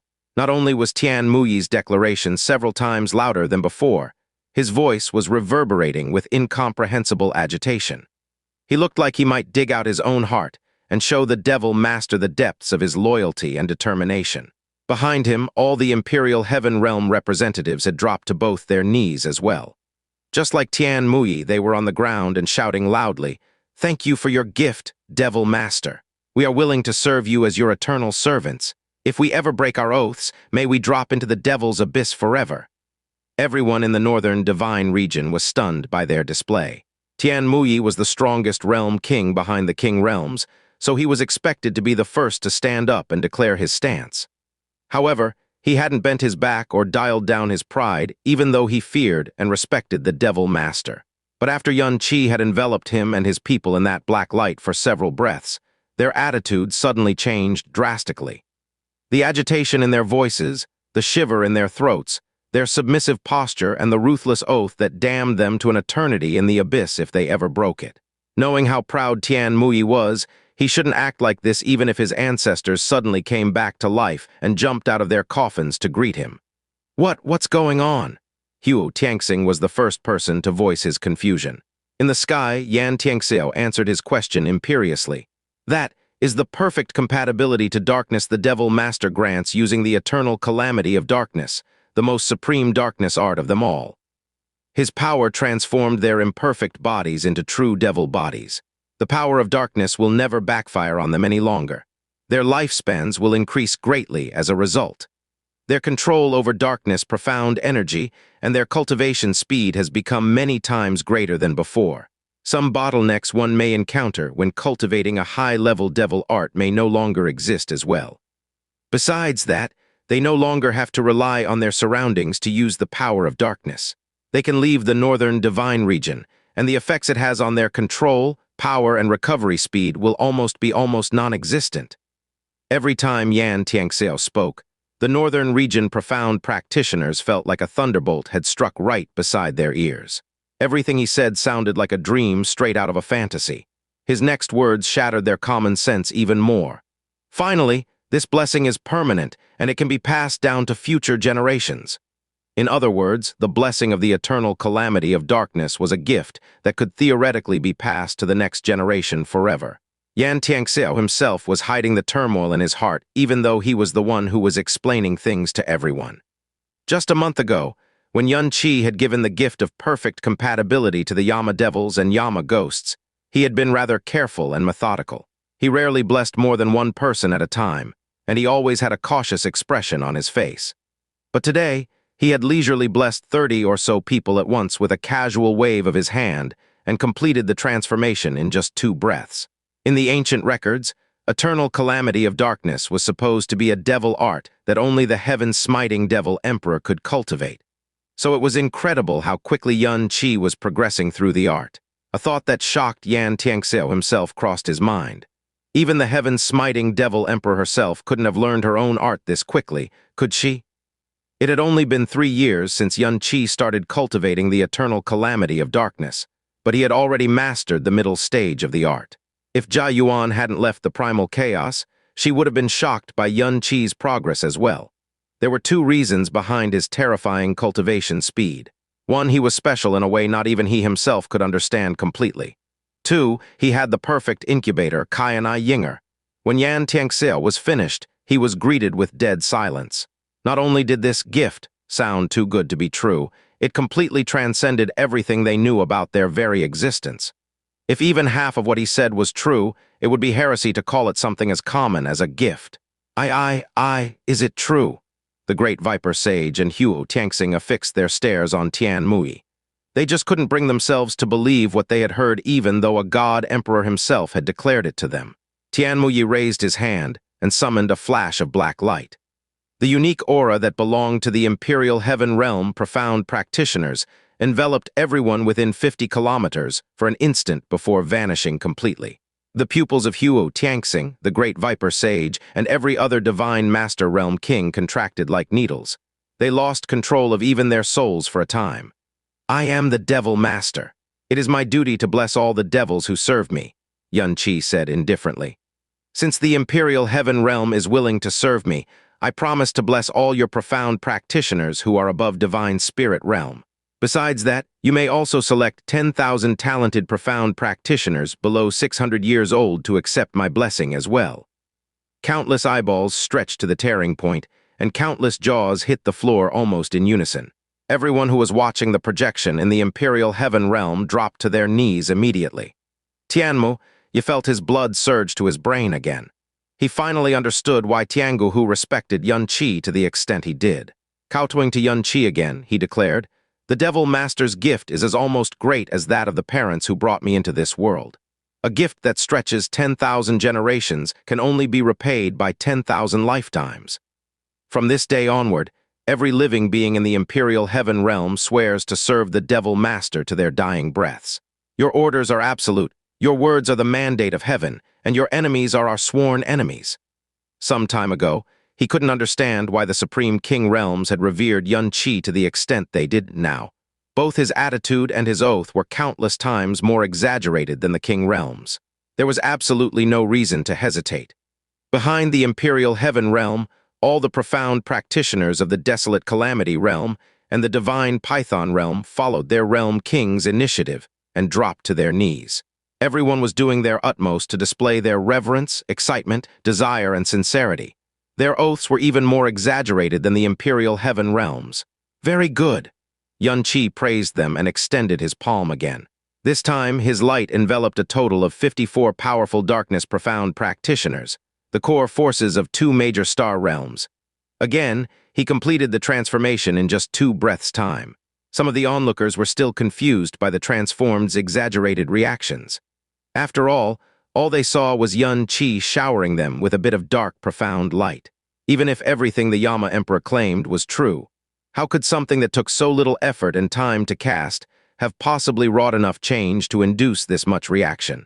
Only those who had experienced the Devil Master's blessing themselves could understand what kind of miracle he pulled in just 2 short breaths. Their shock and excitement quickly turned into 1,000,000 times the respect and reverence. A power rivaled by no one, a miracle that took no effort to cast, and a gift that lasted for eternity. All their doubts and puzzlement vanished in a puff of smoke. When the representatives of the 3 strongest star realms positively pounced at the chance to become Qianye's lapdog, when tears of gratitude literally started pouring down some of their faces, it was no longer a matter of willingness, but of qualification. "Your Magnificence!" A respectful but resounding cry cut through the air. A group of people entered the soul-sealing sacred region before kneeling solemnly beneath Qianye's feet. The leader of the group was none other than Tian Guhu himself. He was accompanied by almost 100 young, profound practitioners, every one of them a famous divine sovereign in their own right. It was because they were all on the northern region heavenly sovereign ranking. Every last one of them was here, unless the dead were counted as well. Meanwhile, the higher realm kings were shocked to see Tian Guhu. That was because he was brimming with the power of a divine master. No, it wasn't just that. His terrifying aura marked him as a late-stage divine master, a profound practitioner who was comparable to the witches, the Yama devils, and the moon eaters. A wide-eyed imperial heaven elder could barely squeeze out his exclamation of shock. "Guhu, your power." 19th uncle, my new power was granted by the devil master himself, Tian Guhu replied politely. Tian Muyi had been keeping Tian Guhu's jump from level 7 divine sovereign to level 8 divine master a secret for obvious reasons. Even in the imperial heaven realm itself, only a handful of people were made aware of his transformation. Therefore, when Tian Guhu made his appearance and announced the reason behind his transformation, they were shocked to say the least. Tian Guhu looked up and said, "We, the representatives of the younger generation of the Northern Divine Sovereign, are called Heavenly Sovereigns. However, we have never lived up to our titles. We wish to repay the land that gave birth to us, but our people were too busy fighting each other for their own profit to ever come under a worthy cause. As a result of internal strife, there was never a place we could devote our energy and ambitions to. The darkness is the cage, and the devil people are the prisoners. That is how the rest of the world views the northern divine region. However, the true cage that kept us in has never been the darkness that fuels us. The 3 divine regions who have hated us since the beginning of time are.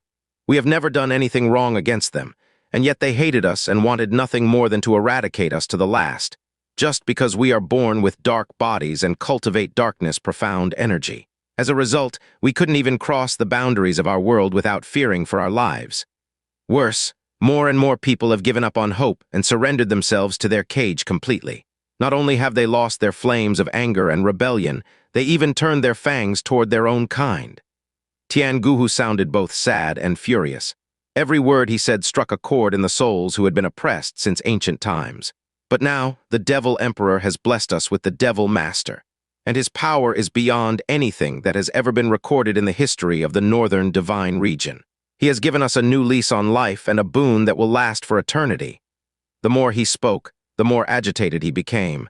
Tears were even starting to well in his eyes. The time to change the fate of the Northern Divine Region is now. The Devil Master will guide us to a whole new era. He bowed his head deeply and cried out in a tearful but passionate voice. "We ask that the Devil Master leads us beyond this damnable cage and change our eternal fates once and for all. Our body as the sword and our blood as the guide, we swear to pave the path to freedom even if we have to die 1,000,000 times to achieve our cause." Every heavenly sovereign brought with him bowed their heads as well. Tian Guhu's reputation among the younger generation of the Northern Divine Region truly was second to none. His heartfelt plea went straight into the core of every profound practitioner, especially the younger generation. Staring down at Tian Guhu from above, Qianye said, "Your ambition does match your namesake, Lonely Swan. It is definitely true that the Northern Divine Region is a sorrowful cage that has entrapped the profound practitioners of the dark for millions of years. However, as you said earlier, a civil war like never before is tearing the Northern Divine Region apart, and we are less united than even a sheet of loose sand. Not only are we not united as one, our strength is nowhere near the level of the Eastern, Western, and Southern Divine Regions. With that in mind, how can we possibly break through the cage that entraps us all?" Qianye's cold, unfeeling words cooled everyone's blood like a pail of icy water. and no one was denying because they knew it to be the truth. Tian Guhu froze in confusion. He didn't know what to say. Yun Qi continued. I am the Devil Master. To me, the stability of the northern divine region comes first before anything. Therefore, all the fates and grudges of the past before today have nothing to do with me. Yun Qi slowly extended his hand with his palm facing downward. A flash of black light caused everyone's vision to blur for a second. It was as if he had the entire northern divine region in his palm at that moment. Starting today, I will write a new chapter in the history of the northern divine region. I will use the power the heaven-smiting devil emperor granted me to restructure our order, amend our laws, and bring happiness to all living in the northern region. We will not break the cage by force before all civil wars have been quelled and all the realms have been restored to stability. A thoughtless rebellion driven by nothing, but a surge of passion will only result in a waste of lives and new enemies we did not ask for. However, Yun Qi's tone abruptly dropped several degrees lower, and the black gleam in his eyes shone like a pair of pitch-black abysses that would devour everything. I can stomach a civil war, but not an invasion from a foreign power. For now, we will be assuming a non-aggressive stance toward all our enemies, but if someone dares to bring the fight to us... Boom. Yun Qi crushed the dark light in his hands, and the resulting explosion felt like it had taken place in everyone's hearts. As his voice grew darker and darker, he said, Heed my oath, people of the northern divine region. Be it the eastern, western, or southern divine region, I will make anyone who dares to attack us pay 100 times over for their transgression. The heat that just died down in their blood due to cold, chilling reality started boiling several times greater than before. There was no northern region profound practitioner who didn't hate, fear, and feel powerless toward the three divine regions since time immemorial.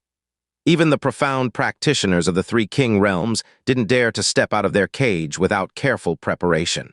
No one with unparalleled power had ever made such a ruthless, irrevocable statement regarding the three divine regions until today. Tian Guhu shivered. He was an intelligent man, so he immediately realized what was going on and declared, Your words are most enlightening, Devil Master. As you command, we shall bring peace and order back to the northern divine region. However, if the three divine regions dares to bring their oppression to us, then the men of the northern region will answer the call to arms and pave the path to retribution. We will not back down no matter what. That's right, Yan Xianxia said solemnly. The northern divine region has been oppressed for far too long already. We fear no oppression now that the Devil Master is with us. Besides, Yan Xianxia extended his hand and brought his light-devouring powers to existence. Thanks to the Devil Master, our powers are nothing like they were before. We can now unleash our full power even after we leave the northern divine region. Therefore, we no longer have anything to fear even if the three divine regions try to eradicate us once more. Give us the order, and every man in the northern region with blood still beating in their heart will bear our fangs at our enemies until death takes us all.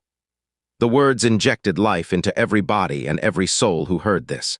For a time, the soul-stealing sacred region, no, the entire northern divine region was drowned by endless cheer. Starting this moment, they no longer felt humbled before the three divine regions. Their fear was replaced by boiling hot passion, and it was as if their enemies were no longer scary as long as they had the Devil Master. Yun Qi hadn't gone with Tian Guhu's idea and stroked the hatred of the people past the point of no return. Instead, he went the opposite direction and declared that he would wipe the slate clean and assume a non-aggression principle. However, anyone who dared to challenge them will also be met with merciless retaliation. He didn't stroke the flames of hatred and impulse, but he did bury a seed of fire in the hearts of every northern divine region profound practitioner. The build-up would be slow and steady, but when they were ignited by a source they didn't expect, the resulting fire of the devils might just be enough to devour the heavens itself. As the first ever Devil Master in the history of the northern divine region, his coronation should only have resulted in countless accusations, suspicions, fears, anxieties, and unpredictable chaos. Instead, what actually took place was a level of worshipping and reverence like never before. It was because everyone could feel in their bones the possibility that the Devil Master might actually be able to open up a whole new chapter in the fate of the northern divine region. The coronation ceremony lasted 7 days in total. What followed afterward was the Queen's coronation. The Empress of the Devil Master was none other than Qianye Ying'er, the Devil Queen of the soul-stealing realm herself. Officially, her responsibility was to support the Devil Master in foreign matters.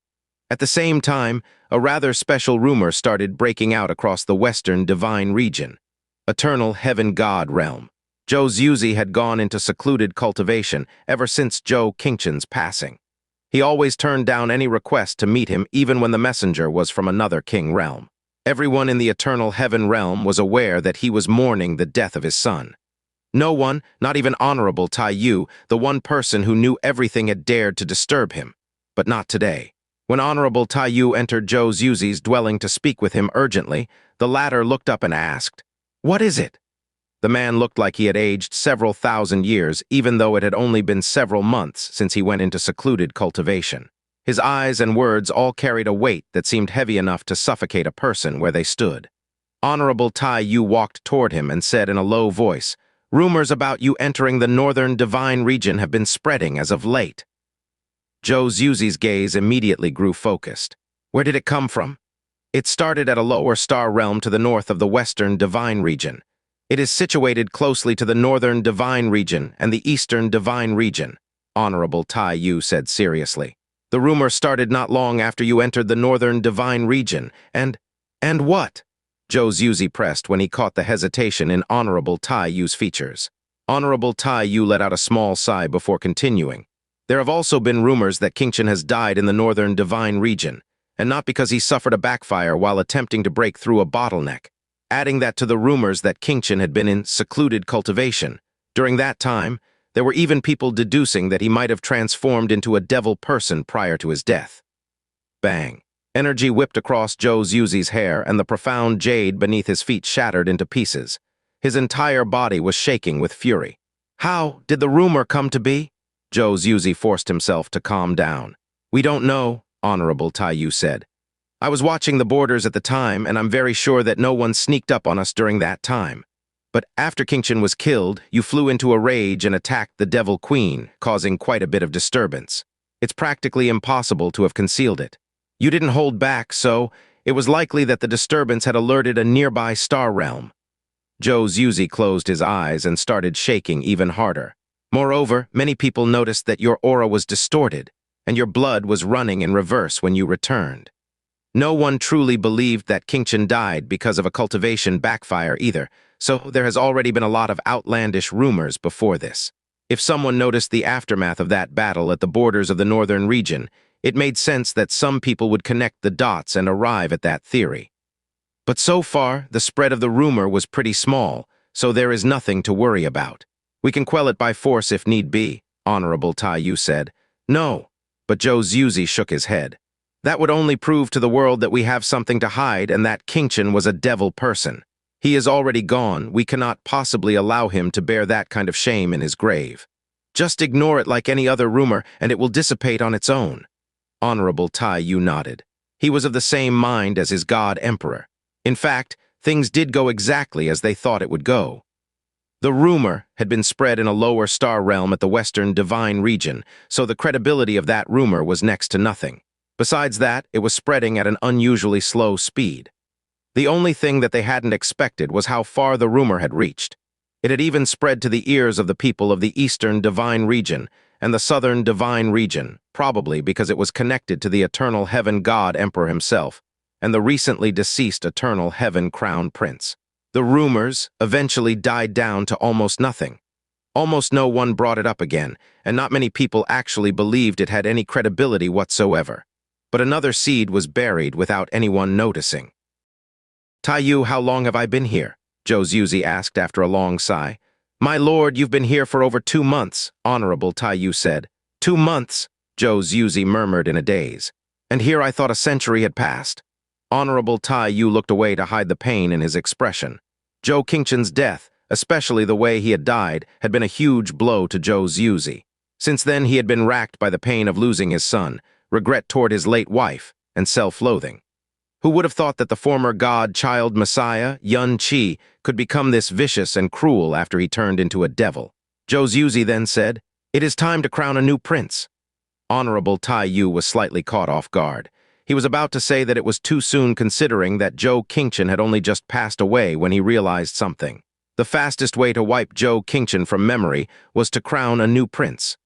Besides that, it would divert the world's attention from the cause of his death and alleviate the pain in Zhou Qingchen's heart. "Is it King Feng?" Honorable Tai Yu asked. It was phrased as a question, but he was aware that King Feng was the best and only choice. Zhou Xuzi nodded. "I have wronged him long enough." Zhou Qingchen was very talented, but he definitely wasn't the most talented of Zhou Xuzi's descendants. The only reason he was selected to be the crown prince was because he was the only son of his first wife. Zhou Xuzi favored him more than anyone else. One of the reasons Zhou Qingchen was able to make it to middle stage divine sovereign after several thousand years was because he had the best cultivation resources affordable by the eternal heaven god realm. Out of all the descendants of Zhou Xuzi, the 77th son, Zhou Qingfeng, was the most talented of them all. The elders of the eternal heaven god realm was well aware of that. Zhou Qingfeng had reached level 10 divine sovereign despite being only 4,000 years old. In fact, he was one step away from reaching the divine master realm. Although his achievement was trivial compared to the Brahma monarch goddess, he was still the eternal heaven god emperor's most talented descendant. Besides that, his temperament fitted his name perfectly. He was kind-hearted, gentle, and pacifistic. Not only did he not express any dissatisfaction or reluctance when Zhou Qingchen was appointed crown prince, he even did everything in his power to solidify Zhou Qingchen's power. His actions were also far more mature and decisive than Zhou Qingchen's. Zhou Qingchen himself respected his older brother deeply. It was no wonder that the elders all thought that Zhou Qingfeng was really the most suitable person to succeed the eternal heaven god emperor. It was also why Zhou Xuzi had always felt guilty toward Qingfeng. "Tai Yu, tell Qingfeng to come here and meet me, and there is no need to avoid prying eyes," Zhou Xuzi said. "Understood." Tai Yu acknowledged the order but didn't leave immediately. "My lord, do you still wish to retire from the throne?" "No." Zhou Xuzi slowly shook his head as he declared in a terrifyingly dark voice.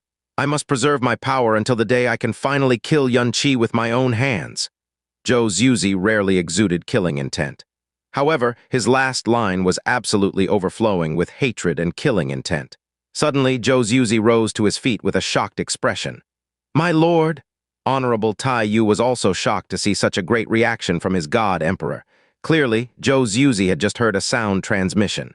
The darkness in his eyes was replaced by blank surprise. Zhou Xuzi murmured in a daze. "Qianye has been crowned the Devil Master of the Northern Divine Region, a power that is above even the Yama realm, the Soul-Stealing realm, and the Burning Moon realm." "What?" Honorable Tai Yu exclaimed in shock before shaking his head immediately. "Impossible. It has to be a false rumor." Tens of thousands of projections were projected so that all the denizens of the Northern Divine Region could witness the coronation ceremony. They proclaimed Qianye to be the incarnation of the heaven-smiting devil emperor, and Qianye to be his empress. All the dark realms have sworn loyalty to him. Zhou Xuzi fell silent after reciting the message. A while later, he murmured in a daze, "That's right, this is impossible, impossible, impossible." He repeated the word a couple times more. He couldn't believe that it was true. Usually, it was incredibly difficult to glean any info about the Northern Divine Region, especially when it was from the core realms. But this time, the news had spread unnaturally quickly. It was because the Devil Master's coronation ceremony was witnessed by the entire Northern Divine Region. The mere scale of the ceremony was unlike anything the world had ever seen before. It was so loud that even those who lived at the borders of the Northern Divine Region could hear the incredible voice. But how was that possible? 3 years ago, Qianye was just a divine king. 3 months ago, Qianye was a level 7 divine sovereign. Although the young man's cultivation speed was shocking, he was still no match for him. So, how did he suddenly leap to the top and become the Devil Master, king of the King realms and ruler of all the Northern Divine Region? It need not be said how prideful the King realms of the Northern Divine Region were. Not to mention that the Devil people were a dark and violent people by nature. So why would they make Qianye, a denizen of the Eastern Divine Region, the Devil Master? It was absurd. It was so absurd that there was no word in the world that could properly describe the absurdity of the entire situation. Honorable Tai Yu thought for a moment before saying quietly, "Considering how much the heaven-smiting devil emperor cared for Qianye, it is possible that she could have left behind her bloodline and devil art to him. But if that is all it takes to make the king realm submit to him, and in such a short time no less, then they can only be the joke of the century, which means that something isn't right about this. Besides that, it doesn't make sense that they would crown him so openly, Honorable Tai Yu continued. If this coronation is real, then the only logical explanation is that the three king realms are using Yun Qi's connection to the Devil Emperor to create a puppet. The northern divine region is eternally in chaos, but the title Devil Emperor is something that transcends even faith in the northern divine region. They made him a puppet because they wanted to build a faith that all the devil people would submit to, and whoever controls that faith controls everyone. Honorable Tai Yu's thoughts were exactly the same as the denizens of the northern divine region when they learned of the Devil Master for the first time. Zhou Xuzi slowly sat down on his chair, his lost expression making it unclear if he had heard his loyal servant's deduction fully. In fact, he was too busy trying to chase away two cursed sentences that just wouldn't leave his mind to no avail. Virtue will lead to eternal peace. Evil will bring the carnage of a devil god. Moon god realm, moon palace. After Qianye Ying'er entered a room in a hurry, she bowed toward the person behind a veil and reported softly, "A strange rumor has been spreading from the northern divine region as of late, Master. It is said that Yun Qi has been crowned the Devil Master, a seat of power that is above even the three king realms that rule over the northern divine region. Besides that, the three king realms seem to have projected the coronation ceremony to every corner of the northern divine region and sworn loyalty to Yun Qi before everyone's eyes." Behind the veil, the moon god emperor replied indifferently, "Understood. It's funny that the devil people are making such a big deal about this. It's almost as if they're afraid that the world wouldn't hear about their new puppet. What a farce." The moon god emperor's reaction was basically the same as everyone else's. Qianye Ying'er bowed again and continued her report. "One more thing. Recently, there has been a rumor claiming that the eternal heaven god emperor snuck into the northern divine region several months ago. In fact, the timing of his travel was very close to the date Zhou Qingqian's death was announced. Therefore, it is rumored that Zhou Qingqian died in the northern divine region and that he had transformed into a devil person prior to his death." The moon god emperor fell silent again before muttering, "So fast? Huh?" Qianye Ying'er voiced her confusion. "It is nothing, you may leave." "Yes, master." Qianye Ying'er bowed but did not rise to her feet. Instead, raising her head and staring at the person behind the veil, she whispered suddenly, "Master, may Qianye Ying'er see you once more?" Moon god emperor. It made no sense to back down now, so Qianye Ying'er gathered her courage and confessed her thoughts. "When Master first entered the moon god realm, Qianye Ying'er was tasked to groom your appearance. That has always been the happiest and most honored moment of Qianye Ying'er's life. But after you became the moon god emperor, you no longer allowed Qianye Ying'er to make contact with your body. And recently, we've only been speaking to each other with a veil between us. It has been a long time since I saw your holy face, Master. Moon God Emperor, did Qianye Ying'er do something wrong? Have I angered you somehow? Please tell me if that is true, Master. Qianye Ying'er promises that she'll do her best to change whatever it is that displeases you." Qianye Ying'er's fear had been growing since the physical distance between herself and her master had grown wider and wider. She almost broke into a sob when she finished confessing her thoughts. Behind the veil, the moon god emperor slowly turned away before declaring indifferently, "Starting today, this king will be entering secluded cultivation for several months. No one is to disturb me during this time, no matter what." "Yes, master." Qianye Ying'er accepted the order and retreated in dejection. Northern divine region, behind a churning, black cloud outside the soul-stealing realm after the coronation ceremony was over. "Are you really not going to see him?" Qianye said to a small, delicate girl whose features looked like they were carved from fine jade. She was wearing a complex look on her face. Qianye shook her head before replying, "No." Qianye said with a smile, "You wouldn't have come here and lingered for so long if you truly did not wish to see him." Qianye turned away, her usual gentleness completely replaced by a kind of cold, hard indifference that rejected everything. "I can stomach not killing that woman, but there's no way I'll ever stand on the same side as her." Qianye's eyes twirled. "I can distract her and give you a moment with him." Qianye let loose a burst of profound energy before taking off into the distance. Qianye blurred out of existence before appearing in front of Qianye. "Fine, fine, I won't force you. In exchange, can you answer me a question? Qianye, the heaven-smiting devil emperor is the one who changed you, am I right?" Qianye stared straight into Qianie's black eyes when she asked this. The girl didn't give her an answer. She took off again and quickly vanished from Qianie's sight. "I thought so," Qianie murmured as she stared in the direction Qianie had vanished. "There is no one who understands human nature more than the heaven-smiting devil emperor in this world." She must have thought of the worst-case scenario and left behind many backup plans for Qianye that even I'm unaware of. Well, it's only natural. Her daughters' lives are tied to Qianye's after all. Qianie was one of the very, very few people who knew that the daughters of the heaven-smiting devil emperor and the heretic god were still alive to this day. After all, there was almost nothing that Qianye had hidden from Xuanian back then. There was nothing more important than the small but absolutely essential power that controlled the world, the divine sovereigns and the divine masters. Especially the divine masters. They were the key to all their goals, be it taking revenge, breaking the eternal cage that looms over the northern divine region, or changing their fates. Qianye's tasks became very simple after his and Qianie's coronation ceremonies were complete. There were 200 upper star realms and 800 middle star realms in the northern divine region.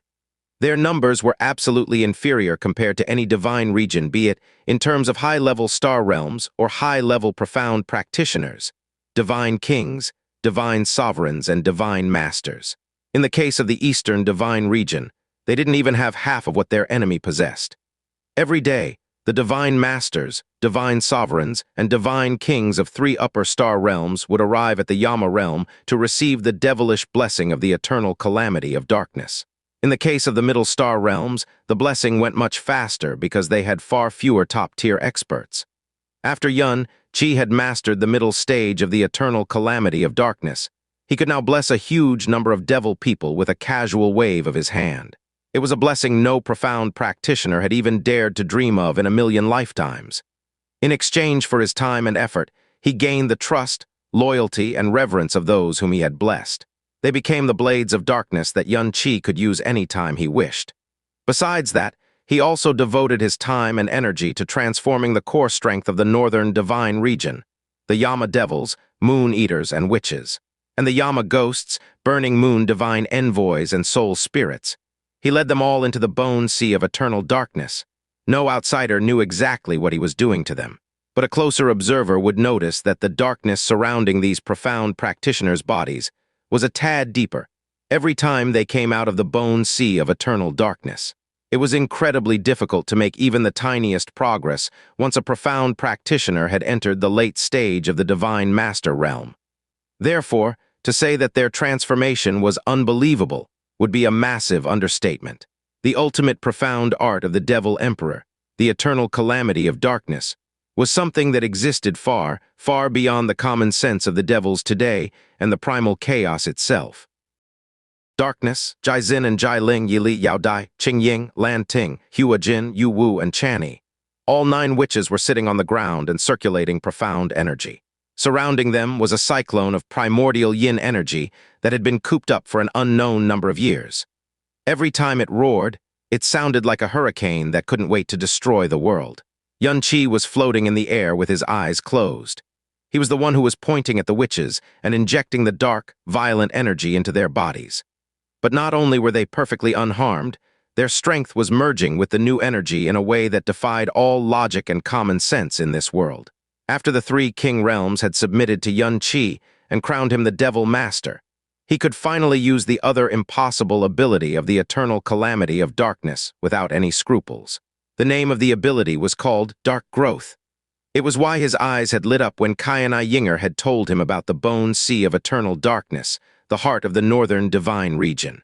Depending on the kind of environment he was in, he could absorb the energy of the elements around him and make them his own power. The law of nothingness could do this.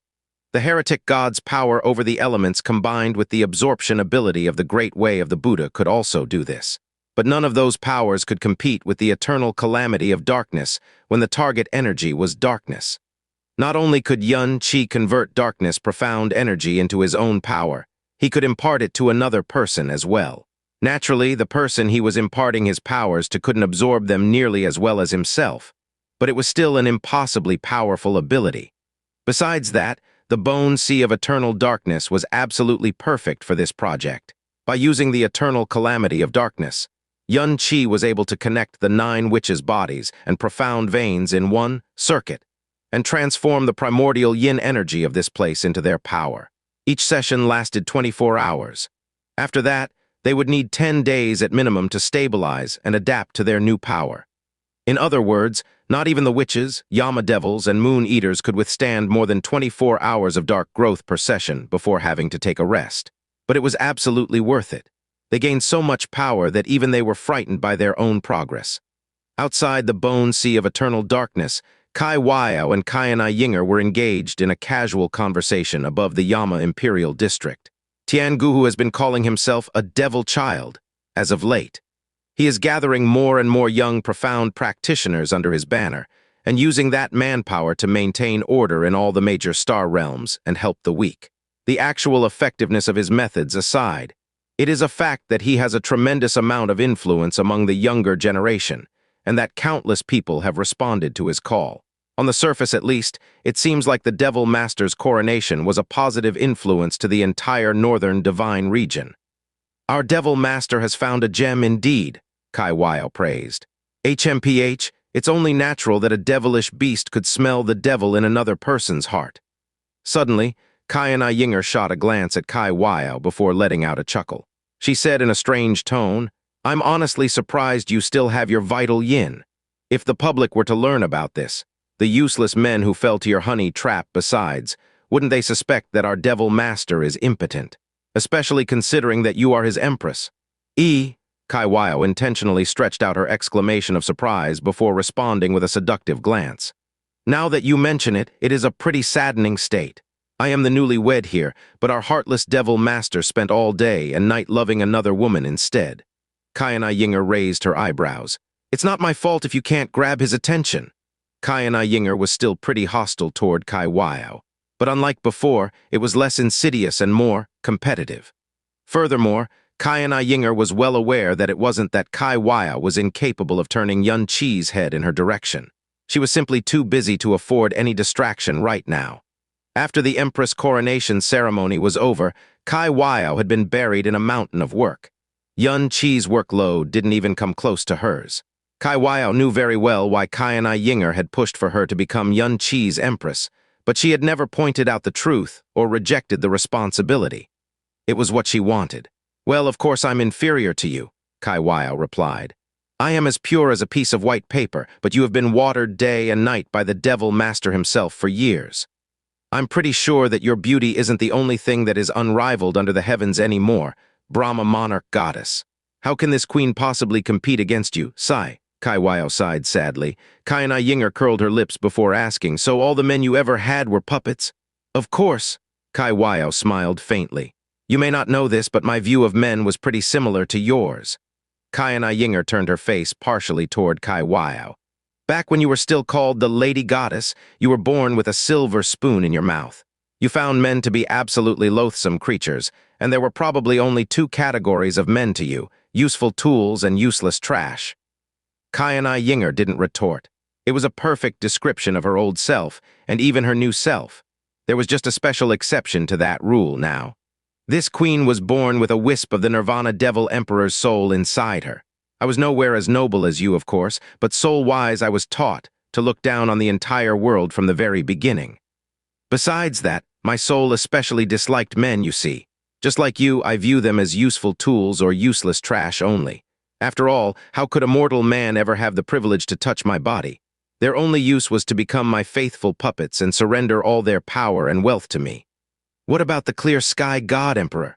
Qianye Ying'er asked. "Did you lose control of him?" "That's right," Qianye said. "The reason I chose him was because he was the weakest and easiest to soul steal.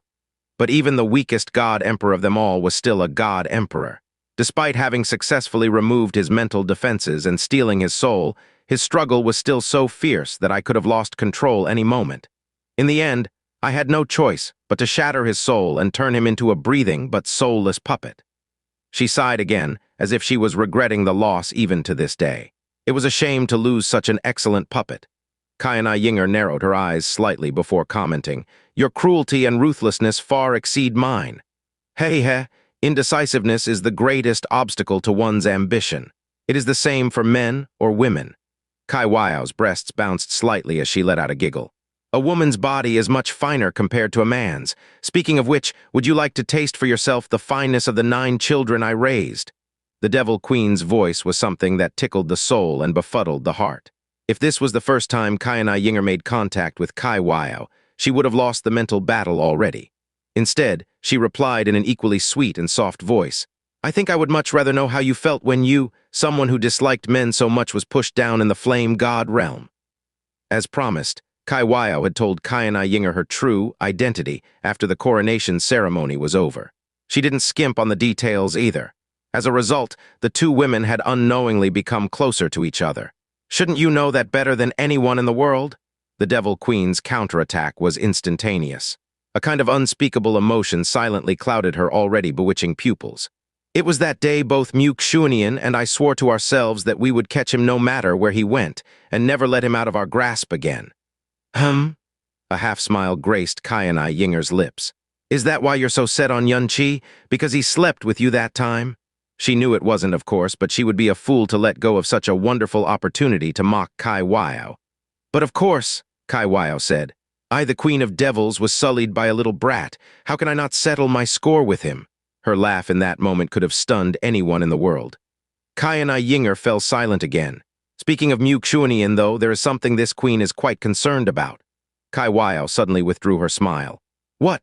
Are you concerned because Yunqi is an animal who would sully his own master?" Qianye Ying'er chided, but she quickly turned serious when she noticed the odd expression on Kai Wao's face. Staring aimlessly toward the front, Kai Wao explained. When this queen had imbued a wisp of her soul onto Xuzi, she noticed that the Ice Phoenix's divine soul was also living inside her.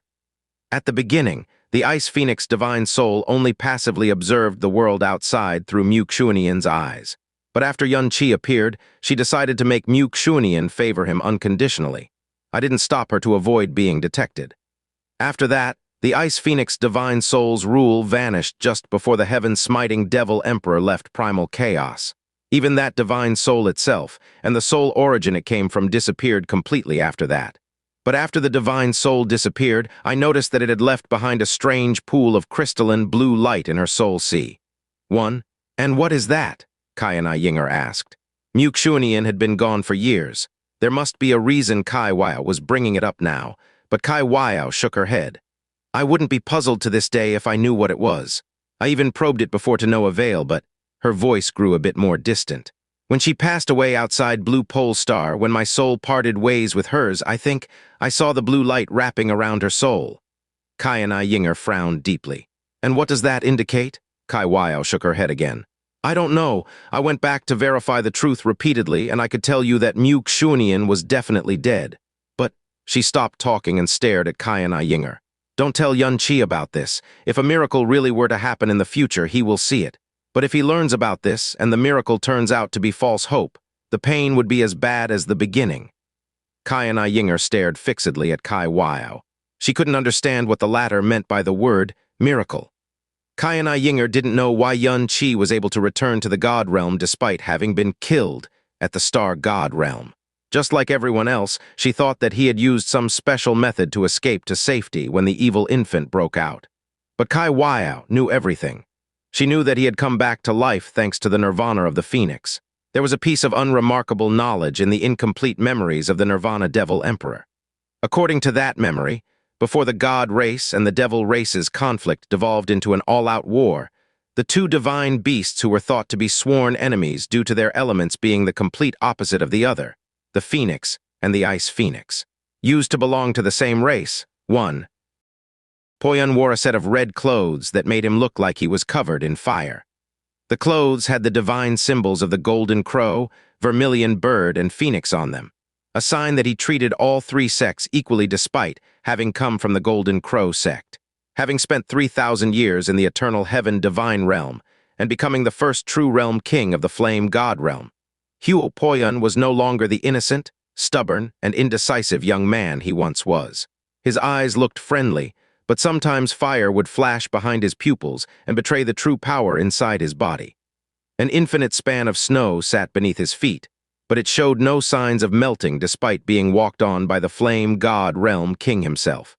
He had been cultivating inside the ancient god-burying inferno prison and getting better and better at wielding fire for the past few years. At the Ice Phoenix realm, Huo Poyun stopped in front of a female disciple who came to welcome him and smiled amiably. Please inform Realm King Bingyun that Flame God Huo Poyun has come to visit. Flame God realm ascended the ranks and became an upper star realm after Huo Poyun became the realm king. But Snow Song realm's status had dropped like a rock after losing their realm king, Mu Xuanian. Normally, when an higher realm king deigned to visit a middle star realm himself, it was a glorious moment for the realm and a questionable decision for the king.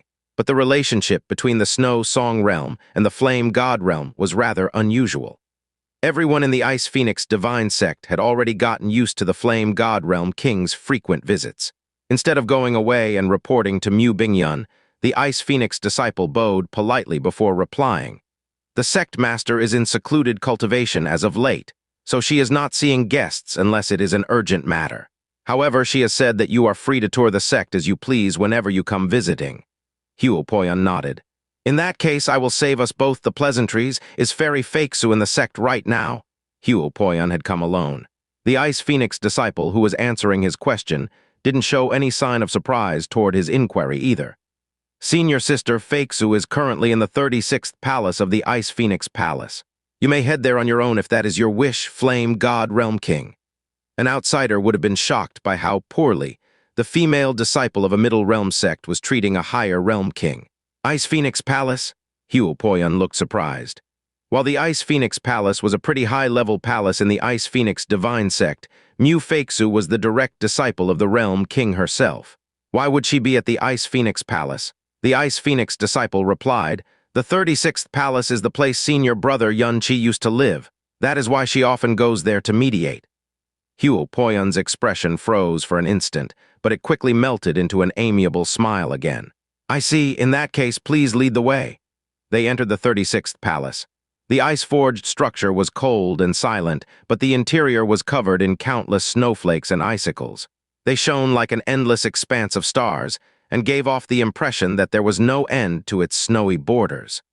Huo Poyun had detected Mu Faksu's aura immediately, but he chose to walk around the palace instead of interrupting whatever she was doing immediately.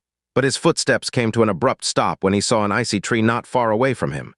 Qianye, Qianye, Qianye. Qianye's name was engraved on almost every leaf of the icy tree. Big, small, deep, shallow. They looked like they were carved by a woman's fingernail, but every word was so well made that one could practically see the grief-stricken thoughts behind them. Huo Poyun clenched his fists unconsciously. He was so shaken that he actually swayed on his feet and stumbled a little. He started recalling the day his friendship with Qianye ended when the latter came back to life and returned to the Snow Song realm. Yet, I personally heard, from a discussion between two Ice Phoenix disciples, that she had long ago been given to you by your master as a dual cultivation partner. That was something that I personally heard. Yet you did not mention a single word of this to me. You only gave me your insincere consolation. You were basically seeing my joke play out. Qianye replied indifferently after he was done shouting. Listen, after I had just finished the ceremony of taking her as my master back then, Master did indeed nominate Faksu to be my dual cultivation partner, and she even announced it in front of everyone. However, I rejected it, and Master consented to my decision as well. But because Master had announced this thing in front of everyone, if she were to then announce publicly that I had rejected Mu Faksu, it would have undoubtedly led to Mu Faksu being ridiculed by others. As a result, this was not announced to the public. But Faksu and I never had a relationship as dual cultivation partners, and the amount of time I have spent interacting with her during the years I was in the Snow Song realm did not even amount to the few words exchanged between us in the illusory Smoke City. It's fine. Whether you believe it or not is up to you. This is no longer something important to me. Also, this is the last time I will call you Brother Poyun. Young Sect Master Huo, see you some other time. Huo Poyun remembered clearly how indifferent Qianye sounded. Forget anger or agitation, he could barely sense any emotion behind his voice at all. The only time he saw a bit of emotion from Qianye was when the young man looked back at him after throwing down the words, Young Sect Master Huo. Huo Poyun exhaled slowly before returning to normal, the temporary confusion completely gone from his eyes. He was the Flame God Realm King now. He could no longer afford to lose control over himself this easily. But as he continued staring at the words on the leaf, his mind became dragged into the rivers of memories again. He recalled the day the heaven-smiting devil emperor left the primal chaos, and Yun Qi's fate took a drastic turn. Hu Poyun was flying on his own. Today was the day the heaven-smiting devil emperor was to leave the primal chaos, and as a level 5 divine master, he absolutely had the right to see her off. But he didn't feel any excitement even though he was about to witness the end of the devilish threat and the making of a new history. All he felt was irritation and frustration. At his level, he was of course aware that Yun Qi was the one who gave them the best outcome they could possibly hope for. As the eternal heaven god emperor said, he was without a doubt the god-child messiah. But he slowed down until he came to a complete stop. A long time later, he suddenly turned around and started traveling back to the flame god realm. This is the first and last time anyone's going to send off the devil emperor herself. So why are you turning back, sect master Huo? Hu Poyun stopped again when he heard the voice. He replied with a smile, "And why are turning back, brother Luo?" A figure quickly approached him from the horizon. He was dressed in white robes and he looked absolutely outstanding. He was none other than Luo Changsheng. "My reason is a simple one," Luo Changsheng smiled. "I just don't want to see a certain someone, that's all. Let me guess, is your reason the same as mine?" Hu Poyun. "Since fate has brought us together today, would you like to visit the Holy Eve's realm?" Luo Changsheng offered. "Sure." Hu Poyun didn't turn down the invitation. "I had been planning to visit your master for some time and apologize to her. After all, I was the reason she got hurt in the first place." After Yun Qi came back, and he accidentally heard his conversation with Mu Feixu, he lost control of his jealousy and revealed to Luo Changsheng the fact that he was alive. As a result, Luo Guxi personally traveled to the Snow Song realm to exact her revenge.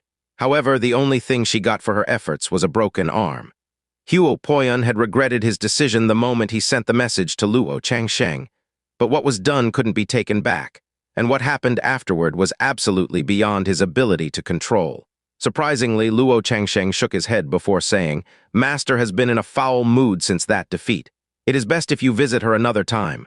Once her feelings have improved, I will transmit your feelings to her myself." As for the apology, Luo Changsheng shook his head again and sighed. "You did nothing wrong at all. In fact, I'm the one who owes you a big favor. Please be assured that I will repay it when an opportunity presents itself." "It's fine," Huo Poyun replied indifferently and gloomily. Luo Changsheng stared at Huo Poyun for a long while before replying. "Speaking of which, there was something that I have been curious about for the longest time. Before you entered the eternal heaven-divine realm, you and Yun Qi were close friends. When you heard that Yun Qi had passed away, I could also see that your grief was as real as it was deep. So why are you suddenly holding a grudge against him? Knowing your character, you'll never harbor ill will toward anyone without good reason. I wonder if you would kindly share your reason with me." "There is no reason," Hu Poyun replied. "I was petty-minded, that's all there is to it." "Is it because of a certain fairy ice snow called Mu Feixu?" A smile spread across Luo Changsheng's face. Hu Poyun abruptly slowed his steps. "There aren't many pains in the world that could rival the loss of love," Luo Changsheng sighed. "And that is especially true for someone like you." "Enough." Hu Poyun's breathing grew visibly rapid, and it took him a moment before he finally regained control of himself. "As I said earlier, it is I who had been petty-minded. Please, don't speak of it again." "Forgive me," Luo Changsheng said and fell silent. The two traveled very slowly toward Holy Eve's realm as Luo Changsheng talked about nothing in particular. Suddenly, Luo Changsheng stopped talking as his expression changed drastically. His shock only grew worse and worse over time. "What's wrong?" Huo Poyun asked with a frown. "Yun Qi is a devil person," Luo Changsheng muttered. "What?" Huo Poyun abruptly turned toward him. Luo Changsheng waved his hand and gave Huo Poyun the sound transmission he just heard. The devil gods almost managed to enter the primal chaos. The devil emperor forcefully ejected herself and her people outside. The evil infant suddenly showed up to seal the crimson crack. The eternal heaven god emperor attacked her and threw her outside of the primal chaos as well. When all was well, and all threats to primal chaos were gone, Yun Qi suddenly leaked darkness, profound energy, and spouted absolutely outrageous things. Panic and confusion spread inside Huo Poyun's heart like wildfire.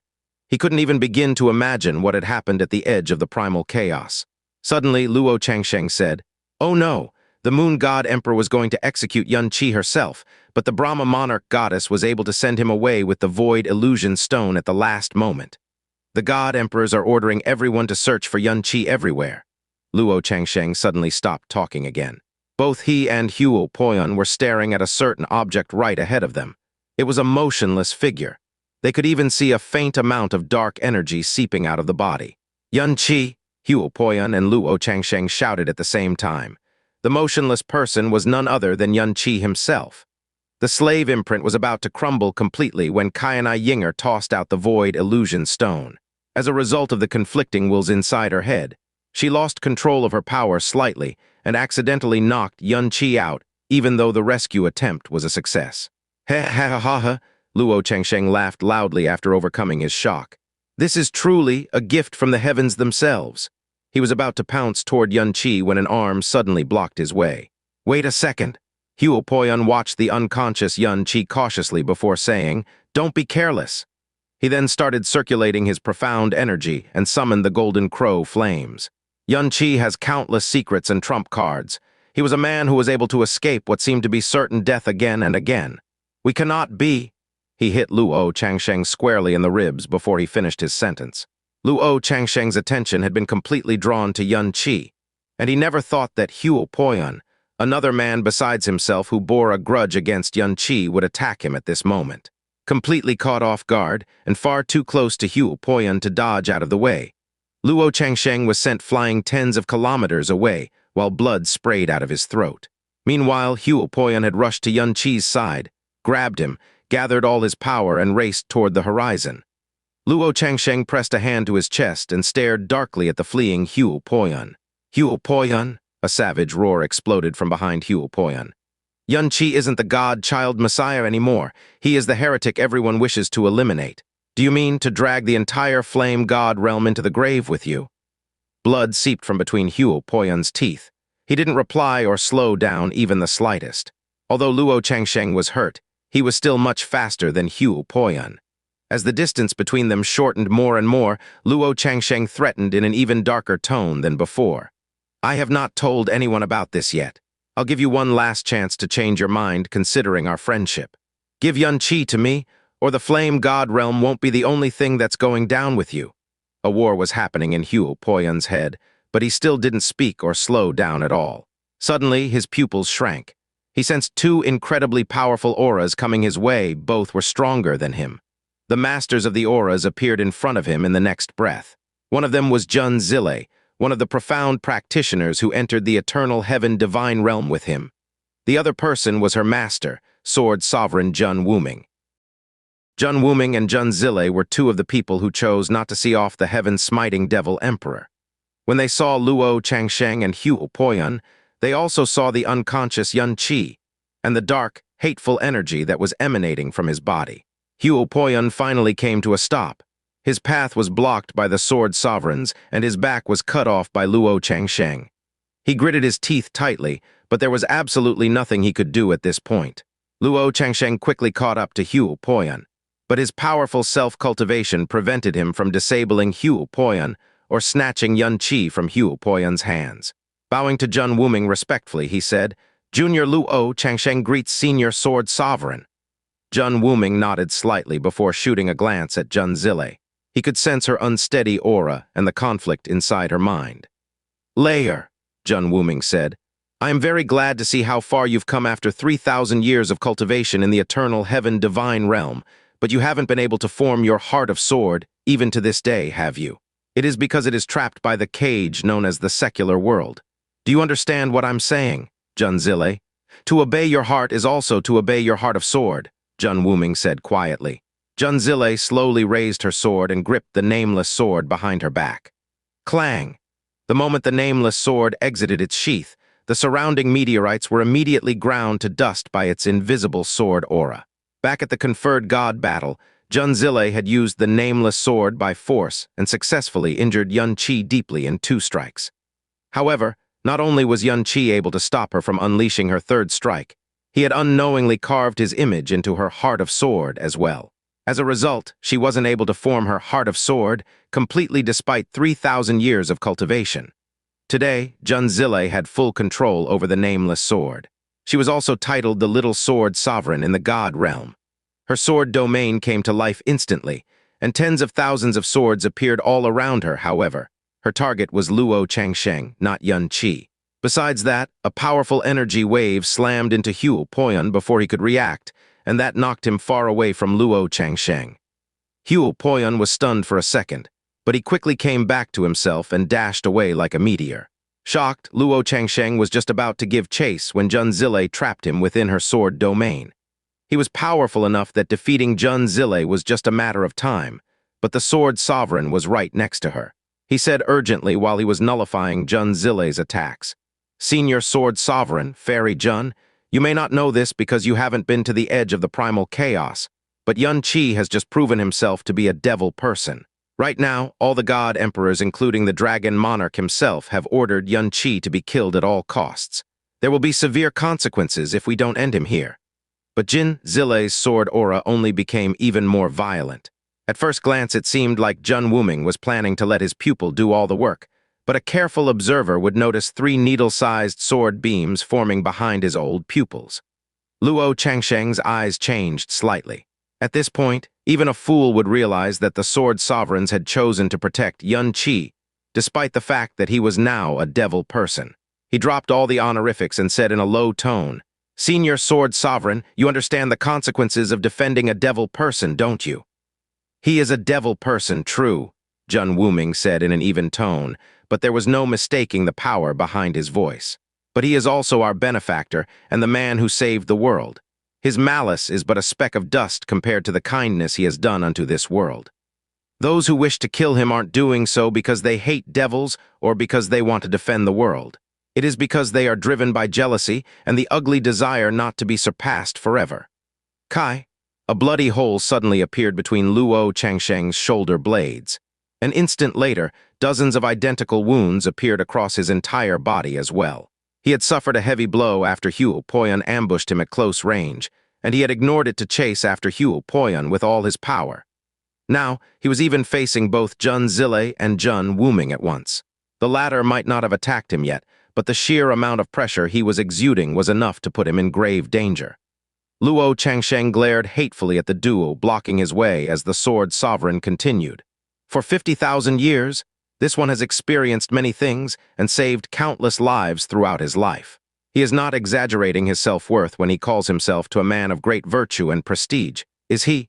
Even the world has decided to honor him with the title Sovereign for all the good deeds he has done. Everyone knows that you bear a grudge against Yuan Qi, and that the flame god Huo Poyan is a close friend of Yuan Qi's. If you were to accuse me and Huo Poyan of defending Yuan Qi, do you think that the world would choose to believe your words over mine and Huo Poyan's? If this sovereign were to deny your accusation and clear Huo Poyan from any wrongdoing, how do you think the world would react? Do you think they'll believe you or scorn you for your pettiness?" Savage fury peeked out of Luo Changsheng's features for an instant. When he was younger, he was the famous young master Changsheng no one in the Eastern Divine region hadn't heard of. When he emerged from the eternal Heaven-Divine realm as a level 7 divine master, his achievement was crowned as a miracle that shook the entire God realm. But even a kid could tell that his reputation was millions of miles behind the Sword Sovereigns. If he were to declare that the Sword Sovereigns were defending Yuan Qi, all he would achieve was slapping his own face, unless he had enough proof. Making up his mind, Luo Changsheng abruptly tore himself away from Zhou in a burst of lightning. Panting heavily, he said, "All right, I'll admit defeat today. I'll back off. I swear I won't tell anyone about your involvement, and of course Huo Poyan's as well." But the pressure pressing down against his body didn't disappear. Zhou was still pointing the nameless sword at his solar plexus. "Master, I don't trust him," Zhou said coldly. "It was just an excuse." Luo Changsheng could accuse Zhou Wuming all he liked, but the only person who would be besmirched was himself. However, they couldn't let Luo Changsheng go right now. It was very likely that he would try to track down Huo Poyan and Yuan Qi the second he slipped away from their senses. Urgency burned inside Luo Changsheng's heart, but he maintained a calm facade and tried to reassure the duo again. That changed immediately when he sensed 3 tiny sword beams around him. All 3 sword beams were colorless, shapeless, and even auraless, but his wildly beating heart was telling him that they were as real as the blood in his body, and every one of them was pressing a vital point. "Imagination sword," Luo Changsheng muttered. His voice was clearly trembling. Even Zhou Xuzi was staring blankly at the three sword beams. "You recognize this sword?" Zhou Wuming commented indifferently. "It looks like your master truly hides very little from you." Barring the King realms, Luo Guxi was supposedly the #1 profound practitioner of the Heaven-Defying region, and the Sword Sovereign II. No one had ever witnessed a battle between the duo. At first, the Sword Sovereign was the strongest profound practitioner behind the King realms. He was eventually replaced by Luo Guxi because her aura was clearly stronger after she returned to the Holy Eve's realm. But a long time ago, Luo Guxi had told Luo Changsheng personally that she had challenged the Sword Sovereign to a fight before she returned to the Holy Eve's realm. However, he had almost killed her with his imagination sword. Later on, Luo Guxi was hailed to be the stronger, profound practitioner of the two, but the Sword Sovereign didn't raise an objection. It was because he was nearing the end of his lifespan, and he couldn't care less about his fame at that point. His biggest desire at that point in time was to find a worthy successor. The heavens answered his wish and granted him Zhou Xuzi. It was why Luo Changsheng had always acted the respectful junior before the Sword Sovereign. It was why the King realms respected the Sword Sovereign more than Luo Guxi. Seniority? Seniority was but a joke. Strength was the biggest factor in earning one's respect. Besides that, the Sword Sovereign's faction couldn't be measured by cultivation alone. Their sword arts were even scarier than their cultivation. "Senior Sword Sovereign, are you going to kill me?" Luo Changsheng asked quietly. He dared not move even a muscle. Luo Changsheng wasn't surprised that Zhou Wuming hadn't joined in on Zhou Xuzi's attack. He was the Sword Sovereign. He wouldn't deign to attack a junior. But he never imagined that he would summon the imagination sword that put a frightful expression on his master's face every time she spoke about it. It was ridiculous. Even he didn't think that he deserved the honor of being killed by this sword technique. "He," Zhou Wuming chuckled. "Why would I kill you? Your master and I are barely acquaintances, and there is no bad blood between you and I. Taking your life now would only bring endless calamity upon me and my disciple." The Sword Sovereign then dashed next to Luo Changsheng before extending an old hand. "Now please open up your soul so I may wipe away the last hour of your memory." Luo Changsheng gritted his teeth and turned as white as a sheet. It was foolish to allow another person to enter one's soul.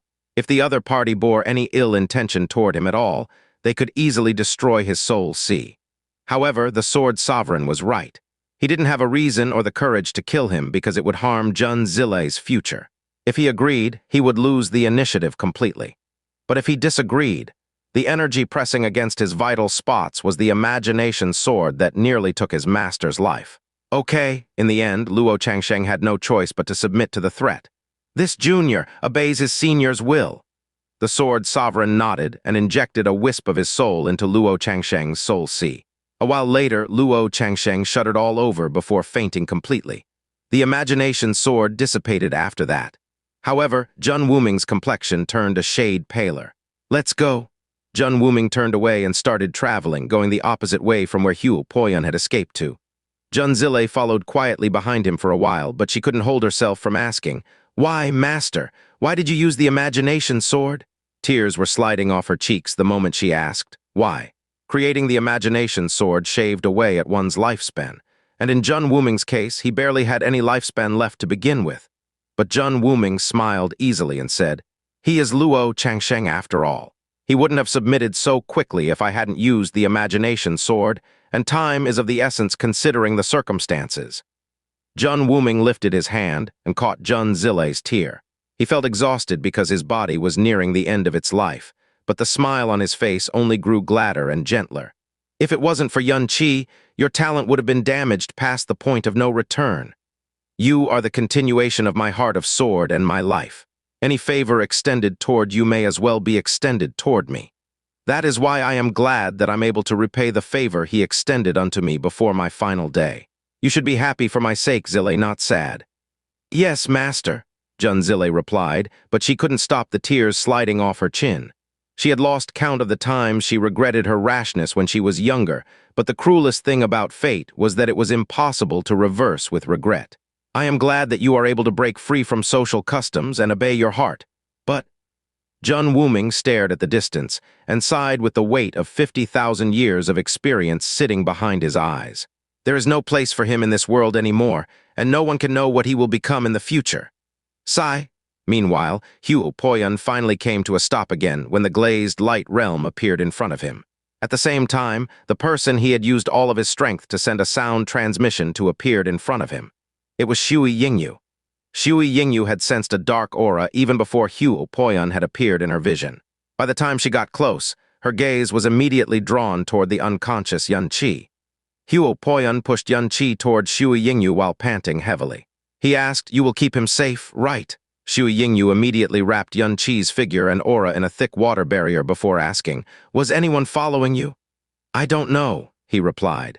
"Thank you." Qianye Ying'er was about to leave after thanking Hugh Poyun, but the latter called out to her. "Wait," Hugh Poyun shouted before lowering his voice. "Don't tell him that I was the one who brought him here also. Please give him my message after he wakes up. Run. Run to the northern divine region and never come back." "Got it." That was all she said before she left with Xianxia hurriedly. Every second Xianxia was exposed was a second of added danger to all of them. Hugh Poyun turned away and clenched his fists tightly. Staring at the vast space in front of him, he muttered to himself, "Remember, Xianxia, I don't owe you anything anymore." "That's right, I don't owe you anything anymore," Hugh Poyun muttered as he finally returned to the present. He unconsciously extended his hand toward an icy branch that was covered in leaves with Xianxia's name on it. It was a pure and beautiful plant, so why did it hurt his eyes and soul so much? Why? He was now a devil person. So why, Flame God Realm King? Just when his palm was about to touch the icy branch, a cool voice suddenly rang out from behind him. Hugh Poyun froze. However, a bit of fire leaked out of his fingertips and melted over half of the icy branch in an instant. The icy branch melted into vapor and disappeared in the blink of an eye. Hugh Poyun turned around and saw Mu Feixu immediately. However, she was staring at the dissipating vapor and not at him at all. "Fairy Feixu?" Hugh Poyun froze in mid-movement, forgetting to withdraw even his own hand. Mu Feixu appeared in front of Hugh Poyun and summoned a surge of frost energy to her fingers. A moment later, the icy branch appeared once more, but the engravings on the leaves were all gone. "Sorry," panic flashed across Hugh Poyun's eyes. "I was so entranced by the plant that I lost control." One breath, two breath. The silence lasted for a short moment before Mu Feixu turned to look at him with the icy, emotionless pupils he was all too familiar with. "What business do you have with the Ice Phoenix Palace Flame God Realm King?" "This king, I'm just..." Hugh Poyun finally regained enough sense and withdrew his hand. "I have business with Realm King Bingyun, and I decided to pass through here before seeing her." Although he had gained enough practice and confidence to face any higher realm king like a true equal, for some reason he could never control his breathing or heartbeat in front of Mu Feixu. The sect master is in secluded cultivation right now, and she is in no condition to welcome a guest. "Please return, Flame God Realm King," Mu Feixu said. Hugh Poyun gathered his breath and calmed himself. When he recalled the names on the icy branch, his confusion slowly turned into unprecedented determination. Staring straight into Mu Feixu's eyes, he said, "Truth be told, I'm here to see you. In fact, You may return now that you've seen me." Mu Feixu's answer was as indifferent as ever. Her countenance was exquisite and her eyes were crystal, but they were completely devoid of any emotion. "You are the Flame God Realm King. It isn't right for you to lower yourself and visit the disciple of a middle star realm." She immediately walked past Hugh Poyun and toward the exit after saying that. "Feixu," Hugh Poyun abruptly turned around and shouted her name directly. "Are you still clinging to Xianxia?" The tranquility in her eyes was slightly disturbed, but she neither stopped walking nor replied to his accusation. "He never cared about you?" Hugh Poyun raised his voice. It was too late to take back his words, so he finally discarded all the hesitation in his heart. "Realm King Qianye once tried to wed the two of you as cultivation couples, but he turned down the request, didn't he? He's the one who told me this himself." Mu Feixu finally stopped in her tracks, but her face remained as expressionless as ever. She said quietly, "If he holds a place in my heart, what does it matter if I hold a place in his heart or not?" It was her roundabout way to advise Hugh Poyun to let go of her. But fire and ice ultimately weren't the same element. "But he's a devil person, a devil person, a devil person," Hugh Poyun growled 3 times in succession. "Your sect's own rule demands you to kill any devil person you meet." He dashed in front of Mu Feixu and stared into her eyes. Not only that, he's recently hailed as the Devil Master of the Northern Divine Region. He's now the worst kind of devil person you can possibly think of. All the god emperors of the three divine regions think of him as a threat, and there is no place for him in this world besides the dark lands of the Northern Divine Region. So why do you still refuse to let go? The Devil Master, Mu Feixu whispered. Her bluish eyes turned hazy for a moment. As expected of him, he shines like no other even when he is pushed into the darkest abyss. Despite standing right in front of Mu Feixu, Huo Poyun still couldn't see himself in her eyes at all. Not only that, he saw a look he had never seen in her before when he told her that Yun Qi had become the Devil Master. Instead of fear, her eyes were filled with admiration and longing, emotions that he knew would never be his for all eternity. Huo Poyun's pupils widened soundlessly as a chaotic flame threatened to burn his whole heart to ash. He couldn't understand why he couldn't win even a look from her, even though he now stood as tall as the stars themselves. Moreover, she was completely obsessed over a man who had rejected her and had never loved her. Do you know how many women he has? Mind thrown into a complete disarray, Huo Poyun started losing sight of his own values. I heard that he had multiple wives and concubines in the lower realms. I even heard that he has a child already. Shui Meiyin, the daughter of the glazed Light Realm King, is engaged to him. The Moon God Emperor is his ex-wife. The Heavenly Slaughter Star God is affiliated with him, and even your master is rumored to share an adulteress. He suddenly recalled how much Mu Feixu respected Mu Xuanian and stopped himself before he finished his sentence. Again, Mu Feixu walked past him without saying a word. Again, Huo Poyun turned around and stared at her back. He was an higher realm king, the brightest star in the history of the flame god realm, so why was he feeling so helpless and trapped? Why, I don't understand, why is he so important to you? Why? Her footsteps were silent, her gaze was unfocused. She whispered both to him and herself, because he is Yun Qi. Huo Poyun froze. He didn't move a muscle even after Mu Feixu had completely vanished from his sight and senses. He didn't know how long he stayed that way until a cool voice entered his ears. The women of Ice Phoenix sect normally do not love, but once they do not let go until they die. Mu Bingyun slowly walked up to Huo Poyun. Flame God Realm King, please put Feixu behind you. It won't result in anything no matter how hard you try. Someone of your status should be able to find countless women who are a better fit with you. So why do you insist on chasing after a dream that will never come true? Huo Poyun finally regained his senses and smiled stiffly at Mu Bingyun. I'm sorry to have shown you such an unsightly appearance, Realm King Bingyun. I will take my leave now. He leaped into the air after saying that. Flame God Realm King, were you the one who quelled the unrest of the profound beasts at the southern city earlier? Mu Bingyun asked. But Huo Poyun was too engrossed with his own emotions to give her a reply. A year passed by in the blink of an eye. It was, in fact, a fairly peaceful year. The Brahma Monarch God realm had been recuperating after they lost 3 Brahma gods to Jai Yuan, and after the Brahma Monarch goddess had escaped. There was no particularly big news from the realm, and Qianye Ying'er hadn't shown himself in public since. However, it was rumored that they had found new successors to the Brahma Monarch divine power of the 3 Brahma gods. The Star God realm was also laying low after their numbers were culled to 6 star gods, and Xing Jukong remained missing to this day. The outsiders thought that it would take at least several generations before the Star God realm could recover from the evil infant disaster, but the 6 star gods knew that they had no future unless they found the Star God wheel again. The loss of their God Emperor was but a trivial matter compared to this. The Moon God realm was as silent as ever.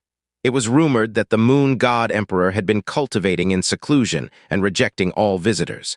The Eternal Heaven God realm still hadn't reopened their borders since the death of the Eternal Heaven Crown Prince. It was rumored that they were preparing to coronate a new Crown Prince, but they wouldn't be inviting any outsiders to the ceremony. Although the speed at which the Eternal Heaven God realm crowned a new prince was faster than everyone expected, it didn't come as too much of a surprise. It was rumored that the Eternal Heaven God Emperor had been looking to retire for 2 or 3 years, and it looked like the coronation was a circumstantial proof to that rumor. Besides that, everyone understood that it was one way for the Eternal Heaven God Emperor to recover from his loss as quickly as possible. However, another rumor was secretly spreading among the lower and middle star realms. I heard that the Eternal Heaven God realm has been sending people to the borders of the Northern Divine Region rather frequently as of late. I'm not lying. The rumors are spreading from the eastern divine region and the northern realms of the western divine region, the star realms closest to the northern divine region, so it may very well be true. I also heard that the reason the eternal heaven god realm is crowning a new crown prince sooner than expected is because the eternal heaven god emperor is planning to focus all his attention on the northern divine region and massacre the devil people. Ah, but why would he do that?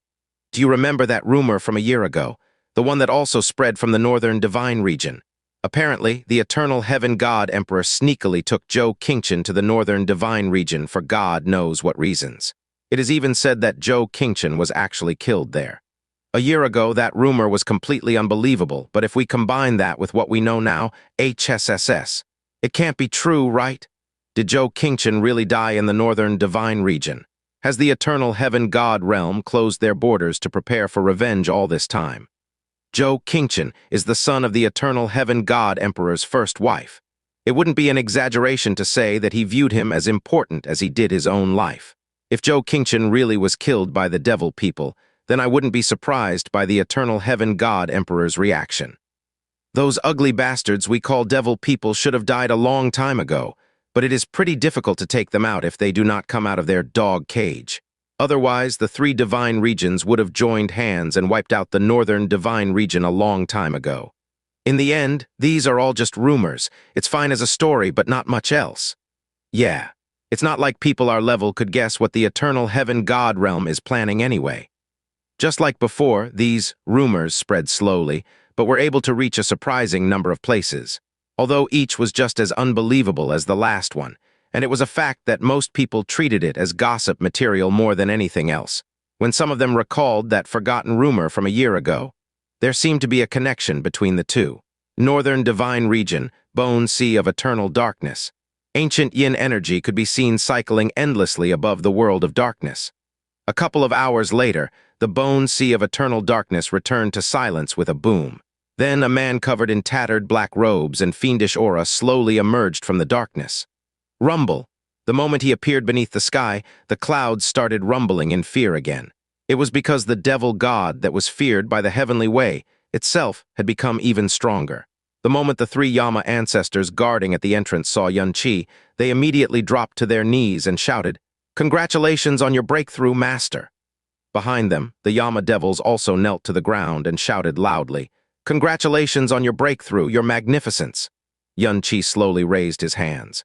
Sitting in his palms was deeper, blacker darkness, and crossing his lips was a sinister smile that chilled the entire Yama imperial district itself. Thanks to the ancient yin energy of the bone sea of eternal darkness, he was able to climb up from level 8 divine sovereign realm to level 9 divine sovereign realm in just a year, and today, he had reached the highest level of the divine sovereign realm, level 10. He and Qianye had promised each other that the day he became a level 10 divine sovereign was the day they raised the curtain on his revenge. 4 years was a very short time, but to him, he had been delayed for far too long already. He couldn't wait even a second longer. "We've finally broken through." Qianye Ying'er appeared at Xianxia's side. She looked him up and down once before saying, "You used the primordial yin energy in the bone sea of eternal darkness to increase your cultivation by 2 levels. According to this speed and the seemingly non-existent bottleneck of your heretic god profound veins, you'll be able to break through the limits of the divine sovereign realm and become a divine master in about 4 or 5 years. That's enough." Xianxia turned around. "Let's return to the soul-stealing realm." When they reached the soul-stealing realm, Witch Qianye and Witch Yu came out to welcome them back. "Your magnificence!" After undergoing Xianxia's dark growth, for 1 entire year, the witches, moon-eaters, and Yama devils had achieved an even greater compatibility with their devil god powers. Yu and Qianye's cultivation had also grown by leaps and bounds, and they had reached the 9th level of the divine master realm. If not for Xianxia's dark growth, they would have needed at least 1,000 years to reach that level of cultivation. "Where is your master?" Xianxia asked. "Your magnificence, master has not been in the sacred region during this period of time. However, master has already received word of the devil master's breakthrough, so she should be returning soon." Just as Qianye had finished speaking, a cottony and seductive voice rang in his ears. "Oh, my lord devil master, are you truly so eager for action?" Anyone would know that these words were referring to Xianxia's eagerness for revenge. But when Qianye said them, it sounded like she was trying to flirt with him. Color instantly bloomed in Yu Wu and Qianye's cheeks as they lowered their delicate heads. Qianye had appeared as bewitchingly seductive as always, but this time, she seemed a little spent too.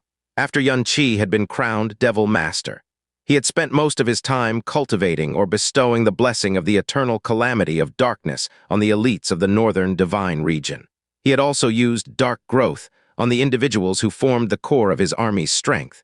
Qianye had been left to run the entire northern divine region by herself. I've reached the 10th level of the divine sovereign realm. Qianye's face was impassive, but a layer of dull black energy swirled around him agitatedly. We can begin. Qianye had ultimate mastery over darkness profound energy, so it was very rare to see his darkness energy go even slightly out of control. He had truly grown tired of waiting. The demons in his heart had never stopped tormenting him during these last few years he had spent in the northern divine region. They tore at him from the inside in a frenzy, as if they were constantly trying to rip free from the prison of his body. All right. Qianye did not try to dissuade him like Qianye Ying'er had. She merely gave a slow nod of her head. The stage has already been set. The only thing left to do is to pull back this dark curtain. However, before we begin in earnest, we need to account for all the variables again. Qianye turned her beautiful eyes towards him. Qianye, are you still set on having that place be our first stage? Yes. Qianye raised an arm and a grayish-white cauldron immediately appeared in front of him. This was the great void cauldron Qianye had plundered from Honorable Tai Yin's body after he had killed him in the god realm of absolute beginning. As an artifact the eternal heaven god realm inherited from the gods, the great void cauldron was not only the strongest spatial profound artifact in the eternal heaven god realm, it was the strongest spatial profound artifact in the entire eastern divine region. The gigantic dimensional formation that had connected the eternal heaven god realm to the borders of the primal chaos, the one that had been built because of the crimson calamity, had been built using the great void cauldron as its core. However, one had to possess the eternal heaven divine power in order to activate the core power of the great void cauldron. If an outsider got their hands on the cauldron, they might be able to force it open, but it would be nothing more than a useless, dead artifact. Qianye stretched out a hand and moved the great void cauldron to her side. She stored it away and said in a cottony voice, "Speaking of which, a piece of interesting news has come out of the eternal heaven god realm recently." "What news?" Qianye Ying'er asked. "The eternal heaven god realm is about to elect a new crown prince in about a month.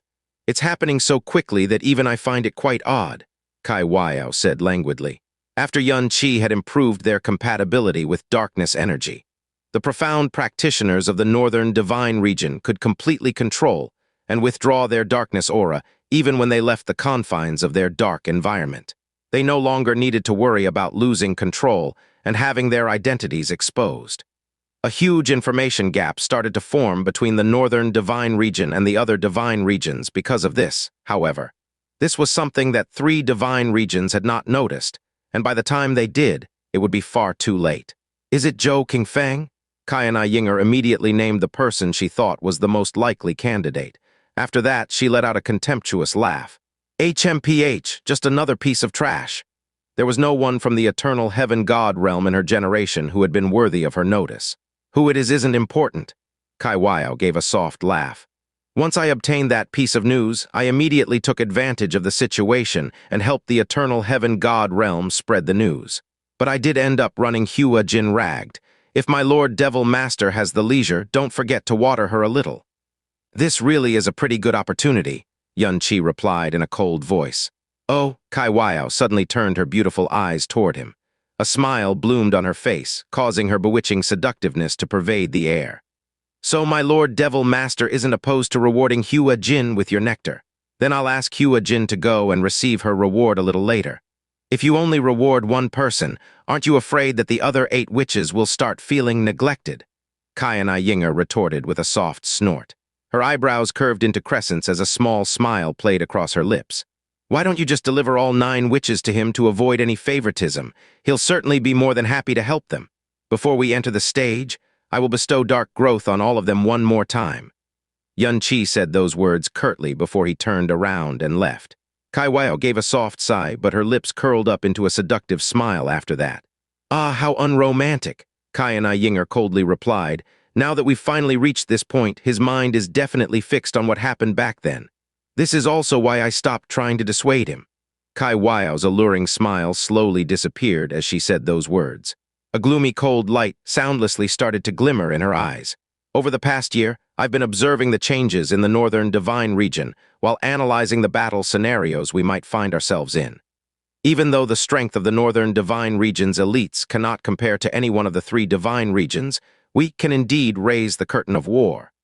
Because the ultimate deciding factor isn't the combined strength of both sides. It is Yuan Qi. Though the strength of the northern divine region's upper echelons had undergone a veritable transformation over the past year, they were still far weaker than the experts of any other divine region. This was something that could not be denied. However, Qianye Ying'er was not surprised about Kai Wao's statement. Her golden orbs also turned cold as she asked, "So what do the other regions think of Yuan Qi's coronation as the devil master of the northern divine region?" "A puppet," Kai Wao replied, "and a rather pathetic one at that." "Just as expected." Qianye Ying'er let out a dry chuckle. She had no choice but to admit one thing.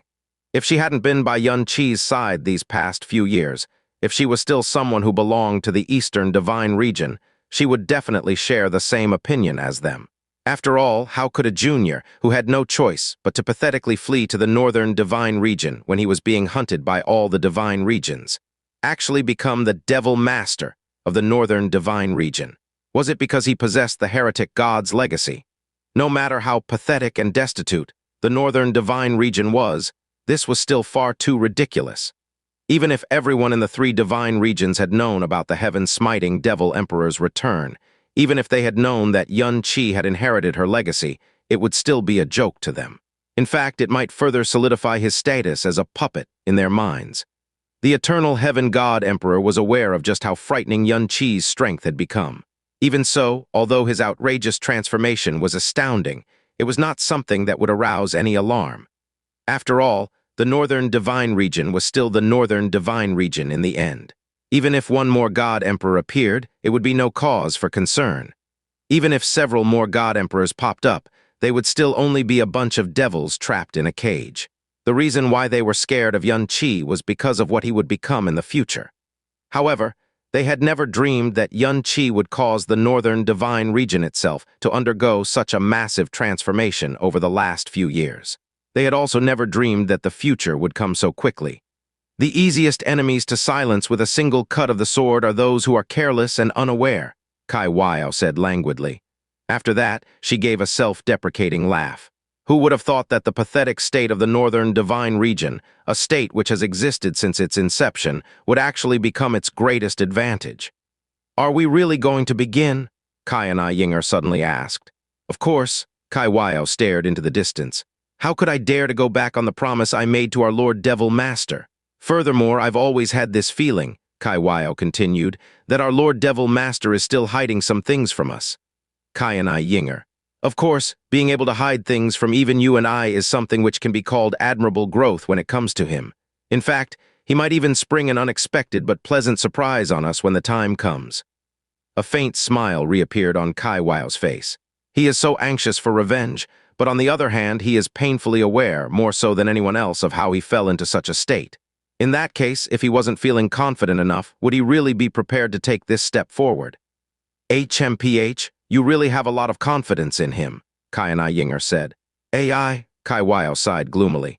In the end, he's still my man. What else can I do but believe in him? Even if he's just being willful, I can only let him do what he wants. After she finished speaking, her beautiful eyes darted toward Qianye Ying'er as she laughed softly.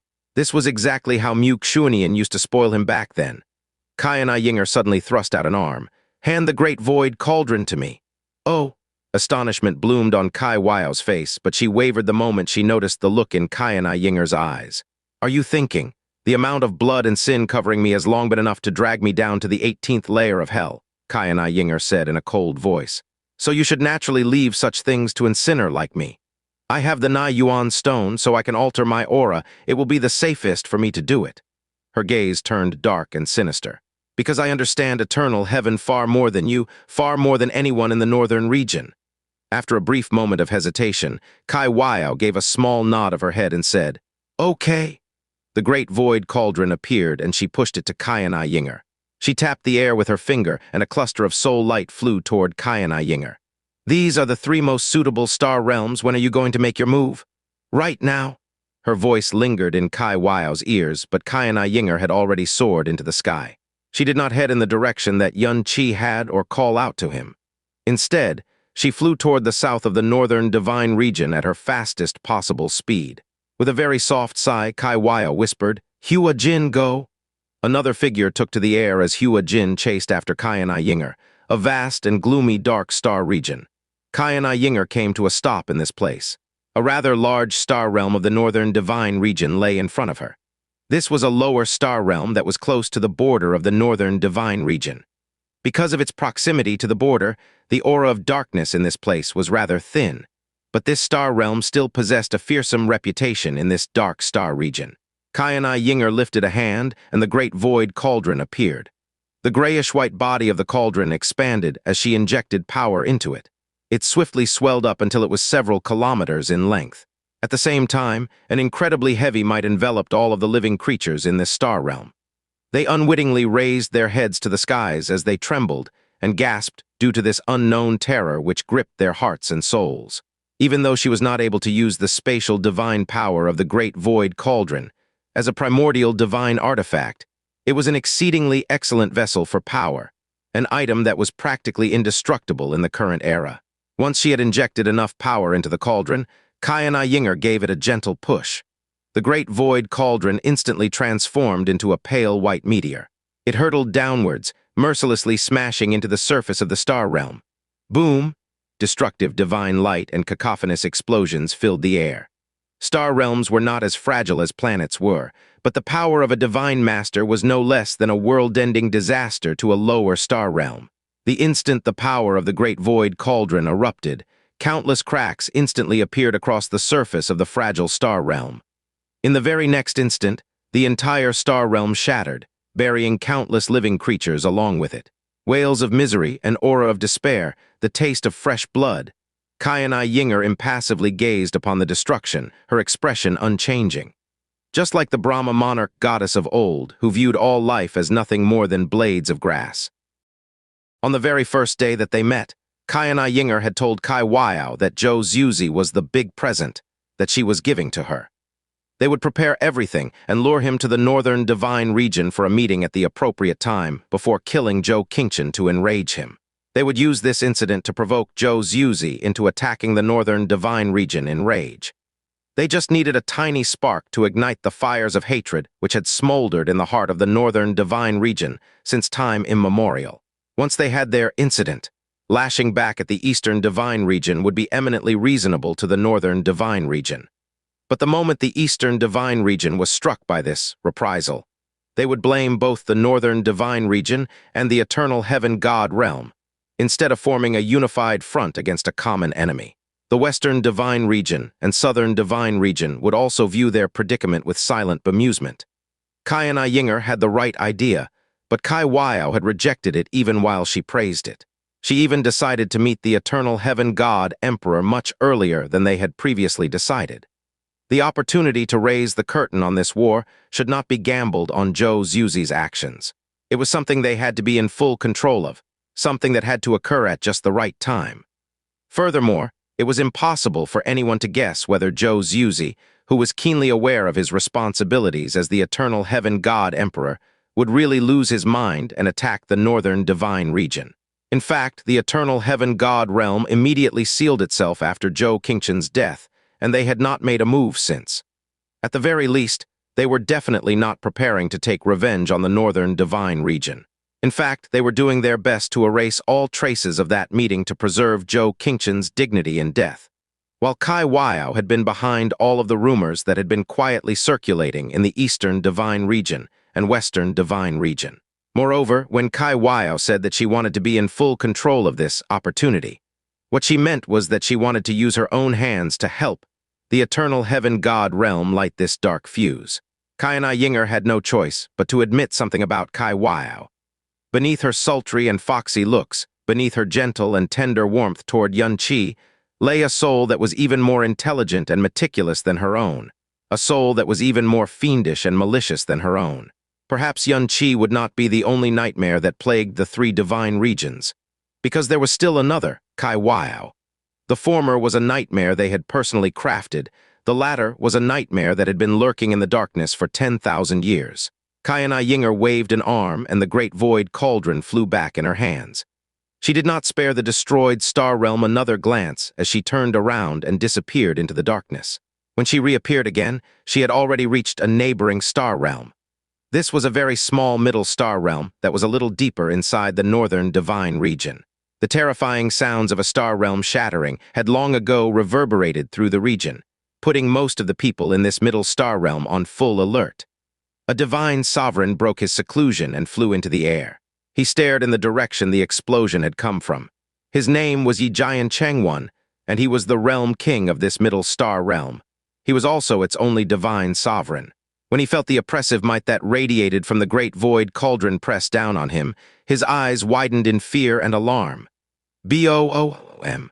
The world around him instantly transformed into a purgatory of destruction. He desperately tried to flee, but he was still caught up in the incomparably dreadful energy wave that swept across his star realm. His vision was blurry, but he still managed to make out the figure of a huge ashen cauldron. Qianye Ying'er had already flown away from the stricken star realm by this point. However, before she left, she had used her divine sense to scan the dazed Xianxia. Not long after, a third star realm exploded in a dark star region not too far away from this one. A middle star realm and two lower star realms, which were at the southern border of the northern divine region, had been destroyed in the span of a single night. When news of this started to spread, it shook the entire northern region. Life in the northern divine region was extremely cruel, and the lower the level of the star realm, the more savage it was. It was a common thing to see people do evil for profit and plunder other people. Dynasties seemed to rise and fall all the time, and it was not uncommon for even countries and clans to be completely destroyed. However, this was not what was happening in the southern part of the northern divine region. The scale of destruction on an entirely different level. It was the wholesale annihilation of entire star realms. Even the most chaotic world was governed by a basic set of rules. As star realms of the northern divine region, even if an upper star realm truly hated a lower realm, they would only wipe out the realm king and his sect or the core clan of that realm. But destroying a star realm was equivalent to turning the flesh and bones of the northern divine region itself into dust. This was a great crime that no living being could accept or forgive, a crime that would alarm anyone who heard of it. This calamity had utterly destroyed two lower star realms. Not a single blade of grass remained. The middle star realm had nearly been completely shattered as well. 99% of its inhabitants had died, and the surviving profound practitioners did not even know what had hit them. Their realm king, Xianxia, was discovered in an unconscious state by the elites of the other star realms who had rushed over to investigate what had happened. The news quickly spread, and the resultant shock and fury began to shake the entire northern divine region. The destruction of a star realm. This incredibly vile deed had not been perpetrated in the already dwindling northern divine region for many years. The anger of the Devil Master and Devil Queen was swiftly aroused, and they immediately dispatched members of the soul-stealing realm to investigate. A king realm undoubtedly needed to come forward to investigate this great crime and judge the perpetrators behind it. In order to express how serious this disaster was to them, the Devil Queen sent third witch Yi Li and fourth witch Yao Dai to investigate the scene of the crime. By the time Yi Li and Yao Dai had arrived, the realm kings of the 40 nearby star realms and the various overlords who were situated in the south of the northern region were already waiting for them. Profound arcs of various sizes filled this vast star region. In the remote south, where even middle star realms could vie for supremacy, the arrival of a witch was not any different from a deity descending from the heavens to visit them. They had not only gathered early to welcome Yi Li and Yao Dai, they had even gathered all of the survivors and profound practitioners who had been in the vicinity when this calamity had struck. When Yi Li and Yao Dai arrived, the shattered fragments of the broken star realms were chaotically drifting around in space, and the aura of destruction still lingered in the air. This was especially true for the two lower star realms. Not a single speck of their existence remained. It was as if they had never even existed before. The gathered realm kings immediately came to greet the witches once they saw them, their bodies trembling with fear and apprehension. Which Yao Dai ignored all of them. She stood in the center of the destroyed star realm as her aura swiftly swept across the remaining signs of destruction. She suddenly spoke in a low voice. "This energy seems to be rather strange." She turned her head back to look at them. "Do any of you have any impressions regarding the energy lingering in this place?" The gathered realm kings shook their heads in panicked unison. "I heard that there were some survivors from that middle star realm. Where are they now?" Yili asked. "Your Highness." The realm king, who was clearly the leader of the pack, stepped out and greeted her in an extremely reverential manner. "There were very few survivors, and all of them have already gotten on board profound arcs. Additionally, when this disaster happened, there were some profound practitioners who happened to be traveling through this star region.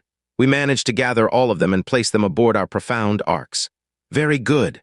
Yili gave a small nod of her head. "Thank you for your hard work. Please bring us to where the survivors are." That word of praise very nearly caused all of the realm kings to drop to their knees in gratitude. This disaster caused the attention of the entire northern divine region to be focused on this place.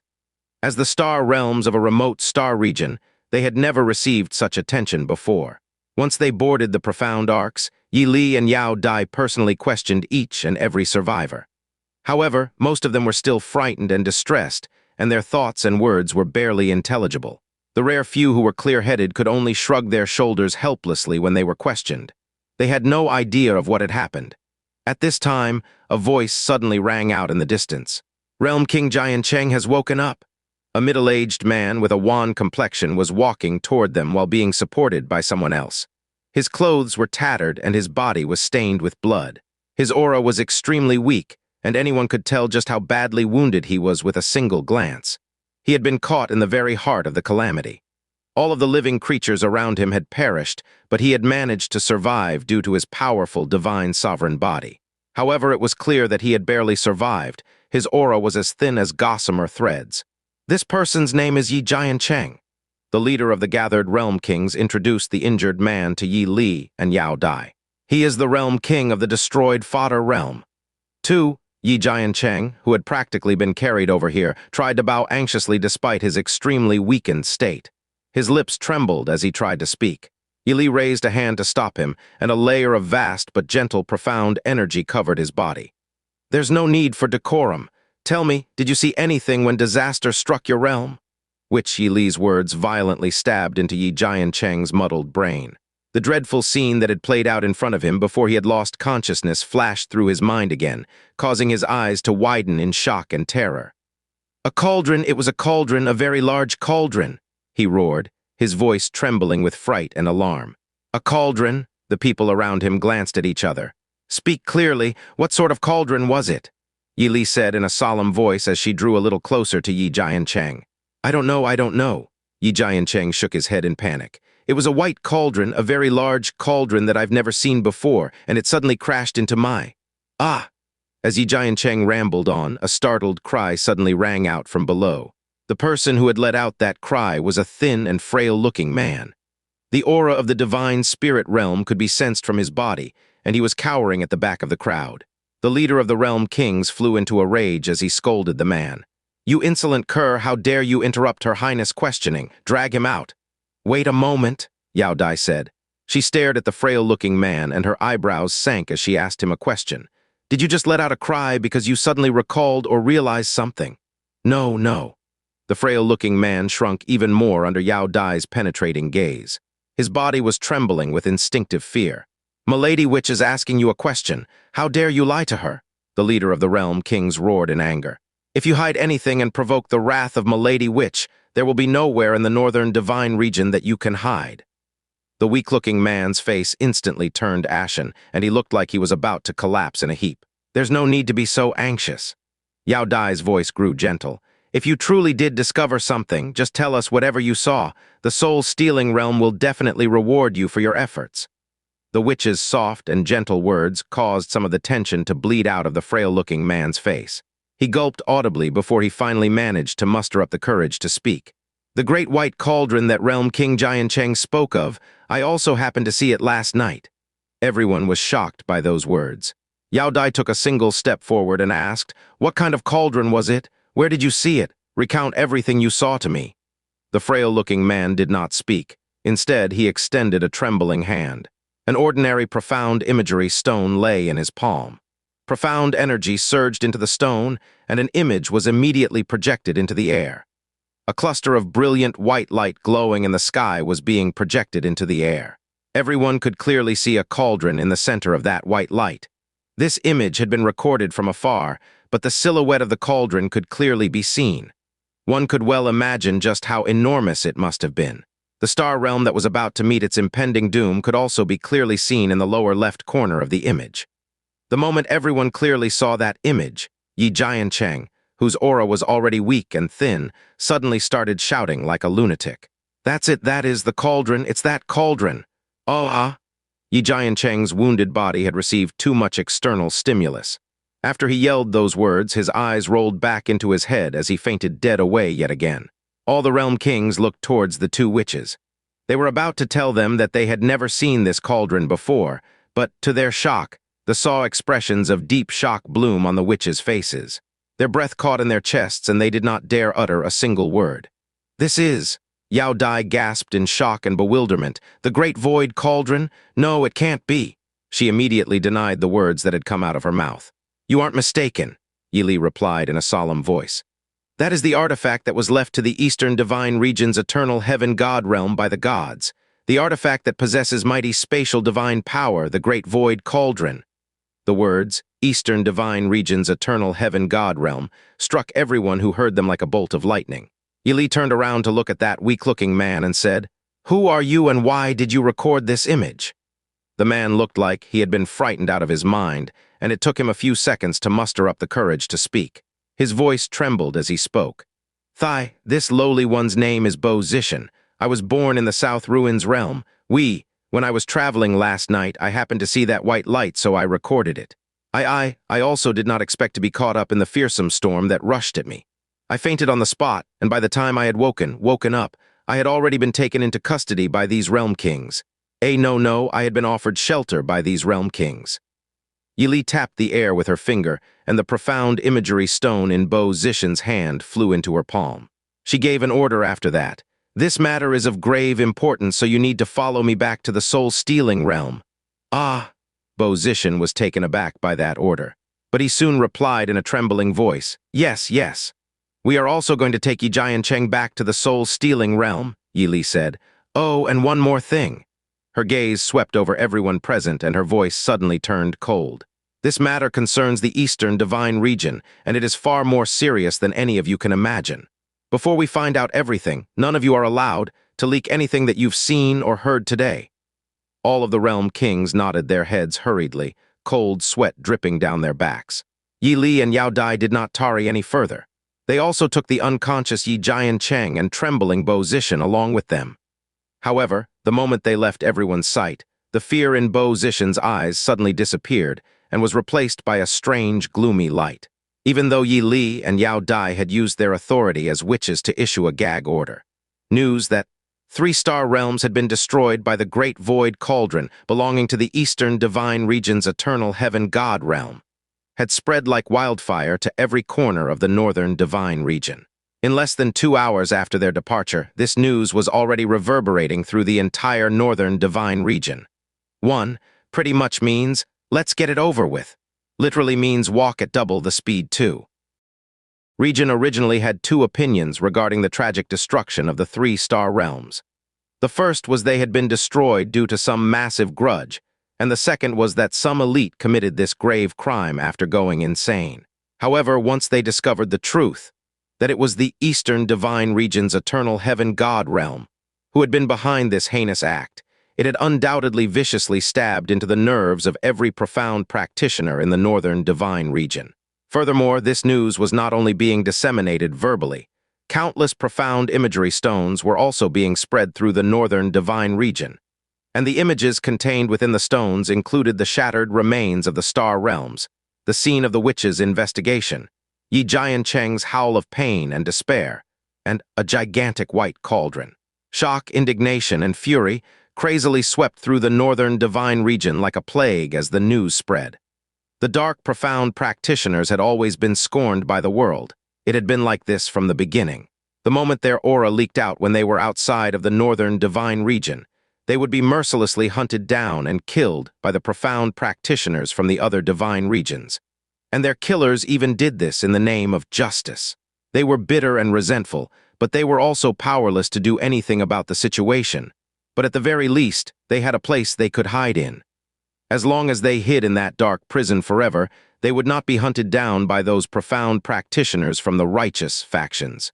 But now these righteous powers from the other divine regions had actually stretched their claws towards the last place of refuge. And the one who had perpetrated this act was the eternal heaven god realm, the king realm which was the symbol of righteousness in the eastern divine region. This act was akin to cutting off their escape route, crossing their bottom line. And they had even destroyed 3-star realms in one night. Shock, fear, bewilderment. These feelings soon transformed into a raging fury which burned hotter and hotter. 1 day passed, 2 days passed, 3 days passed, while throughout the entire northern divine region, the dark blood of its people had reached its boiling point. At this time, a dark screen was projected towards every corner of the region. This was the first time this had happened since the grand coronation ceremony a year ago. The soul-stealing sacred region slowly materialized on these dark screens again. The 3 king realms had already been gathered within the sacred region, along with a group of realm kings who had rushed over after being hastily summoned. When the image on the screens started to move again, the northern divine region, which was shaking in fury, fell into a swift silence. The response of the king realms, something which they had been eagerly waiting for, had finally arrived. The figure of Devil Queen Qianye Ying'er appeared in the center of the screen. Her body was still cloaked in that faint black mist, but no one could sense any alluring seductiveness emanating from her body this time. Instead, a dark coldness which pierced one's soul radiated from her body, and even those watching through the screens were chilled by it. Qianye Ying'er pushed a hand forward, and an image sprang up from a profound imagery stone. Astonishingly enough, it was the images that had come from Bo Zishan's profound imagery stone, and they could clearly see the silhouette of the great void cauldron among those images. "As everyone can see," Qianye Ying'er said in a cold voice. Her words were curt and to the point. The tool that was used to destroy 3-star realms in the south of the northern divine region was this cauldron. This cauldron is known as the Great Void Cauldron. It is the divine artifact left to the eastern divine region's eternal heaven god realm by the gods. It is impossible to forge the divine inscriptions on its surface, impossible to duplicate the divine light that is unique to it alone. Many of the star realms in our northern divine region have detailed records of its appearance and characteristics. After the Devil Queen spoke those words, restless whispers immediately started to circulate among all the people who were watching. In the end, a rumor was only a rumor. But once the Devil Queen had confirmed this rumor as fact, when the last bit of doubt and uncertainty had been shattered, the hearts of those who dwelled in the northern divine region were violently shaken. Qianye Ying'er continued, "When profound practitioners from the other divine regions enter our northern region, they will definitely be attacked by the darkness. However, this great void cauldron, the strongest spatial artifact in the eastern divine region, can allow its user to teleport over long distances as long as you inject enough eternal heaven divine power into it. The people from the eternal heaven god realm used the spatial powers of this cauldron to avoid as much damage from the darkness as they could when they ventured deep into the southern part of our divine region. So as to not leave behind any traces of their eternal heaven divine power, they poured their power into the cauldron and used it to destroy 3-star realms. After that, they immediately used the Great Void Cauldron's spatial divine power to flee the scene of the crime. This expedition was not only cruel and vicious, it was also exceedingly clever." Qianye Ying'er's voice grew solemn. "If several things hadn't all happened, we would not have been able to identify the perpetrator based on the traces of energy left behind. Fodder Realm Qianye Ying'er survived and managed to catch a glimpse of the cauldron before slipping into unconsciousness. A profound practitioner who was just passing through the area recorded the image. If these things and more hadn't all happened, we might even have started questioning each other because of this disaster." Even as Qianye Ying'er was announcing the truth to the entire northern divine region, she was also assuaging their doubts and questions. The words stoked the fires of shock and fury in their hearts, even as they sent a chill down their spines. No wonder they could venture so deep into the northern divine region without leaving a single trace behind. Devil Queen, why exactly did the Eastern region's eternal heaven god realm do such a thing? The one who yelled those words was the leader of the gathered realm kings, Tianmui. His voice grew sorrowful and tragic. The three divine regions have always viewed us dark, profound practitioners as a heresy that must be stamped out. They've ground us under their heel, to the point where we don't even dare to take half a step out of the northern divine region. We're already in such pathetic and dire straits, but are they actually preparing to deliver the coup de grace now? Preparing? Desolate calamity realm King Huo Tianxing yelled, his hair standing on end. His entire body was trembling as he continued. They destroyed 3 of our star realms in the span of a single night. Does it still look like preparation to you? They've already started their wicked scheme. In fact, this calamity might very well fall upon our heads the next time they strike. How dare they? How far do they want to push our northern divine region before they're satisfied? This great void cauldron is far too terrifying. There's basically no way to defend against it. Furthermore, this may just be their opening hand, to think that the eternal heaven god realm would act so tyrannically. The gathered realm kings had already worked themselves up into a furious rage when they had gathered in the sacred region, and this fury soon spread to countless profound practitioners across the northern divine region. Qianye raised a hand before suddenly giving a long sigh of lament. She said, "The eternal heaven god realm actually does have a reason for doing this." When she finished saying those words, she tapped the air with her finger, causing another image to be projected to the rest of the northern divine region. Astonishingly enough, the eternal heaven god emperor himself appeared in this image. And beside him was his son, Zhou Xuzi. Besides the two of them, there was also a cluster of exceptionally pure and brilliant green light that was the untamed divine marrow in the eternal heaven god emperor's hand. "You told me that Yun Qi has the power to eliminate the dark energy inside my son." The eternal heaven god emperor on the screen continued to speak. "I hope you're not playing a trick on me." Amidst everyone's dazed bewilderment, the scene quickly changed. It turned into a scene of the eternal heaven god emperor and Honorable Tai Yu flying into the distance. The eternal heaven god emperor's voice was filled with grief and hatred as it rang throughout every corner of the northern divine region.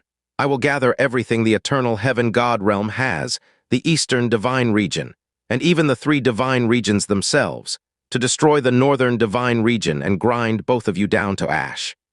The image started to slowly fade after those words had been broadcast. Qianye turned around to look at the wide-eyed realm kings. The person within these images is the eastern divine region's eternal heaven god emperor, and his son, the eternal heaven crown prince, Zhou Xuzi.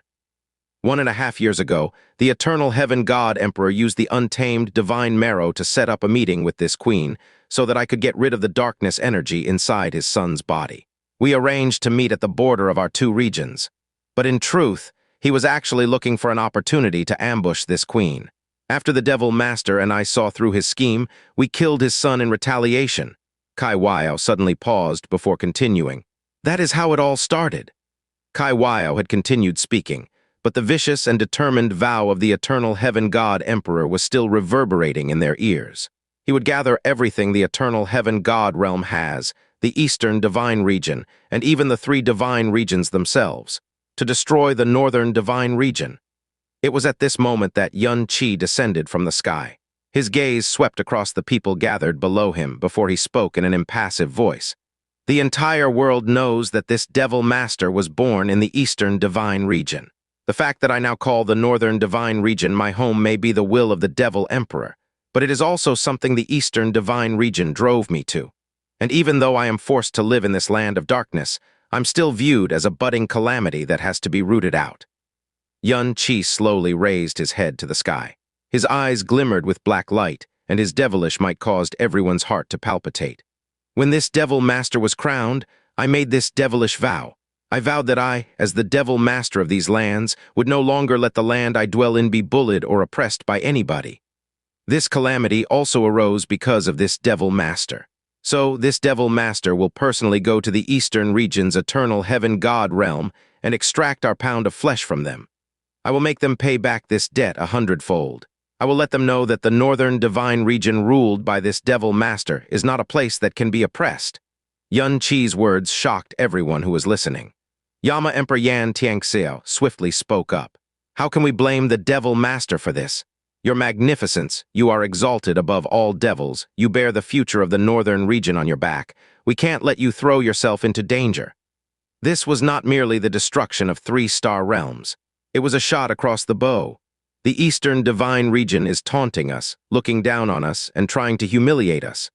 They've not only acted in such a vicious and despicable manner, they have also crossed our bottom line, trampled on our pride. "Devil Master!" Xianxia suddenly dropped to his knees as he shouted. "Yama Realm King Xianxia has received the favor of the Devil Master, and my dark powers are no longer reliant on these dark lands. I request that your magnificence allows this Xianxia to mobilize the Yama Realm. We will charge out of the northern region and avenge both today's tragedies and yesterday's shame." Just as Xianxia finished speaking, another person swiftly dropped to his knees. Burning Moon's Fendeaki requests permission for the Moon Eaters to mobilize and do battle with the Eastern Divine Region. We are willing to use our bodies and the dark powers your magnificence has bestowed upon us to avenge the wrong that has been done to us today, to wash away the resentment of the past. Stepping out of the Northern Region, attacking the Eastern Region, avenging the grievances of the past. These fantastical words, words that seem to come straight out of a dream, fiercely crashed into the hearts of every profound practitioner of the Northern Divine Region. That was right, it was a dream. Because the only thing they had been able to do for the past 1,000,000 years was to cower in this dark cage, as they were hemmed in on all sides by the other 3 divine regions. One era had passed after the other, older generations gave way to new, but no one had ever stepped outside of this prison. As their prison grew smaller and smaller, the northern region also grew increasingly pathetic, and this so-called escape had become more and more of a dream. But right now, these words had actually been uttered by 2 of their great king realms. They were actually reverberating through every corner of the northern divine region. "That's right," Devil Queen Qianye said in a low voice. "In the past, our dark powers were limited because of this. But today, with the blessings of the Devil Master, we have obtained the qualifications to step out of this place. If the Eastern Divine Region chooses to behave in such a tyrannical manner, then how can we, the leaders of the Northern Region, tolerate this anymore?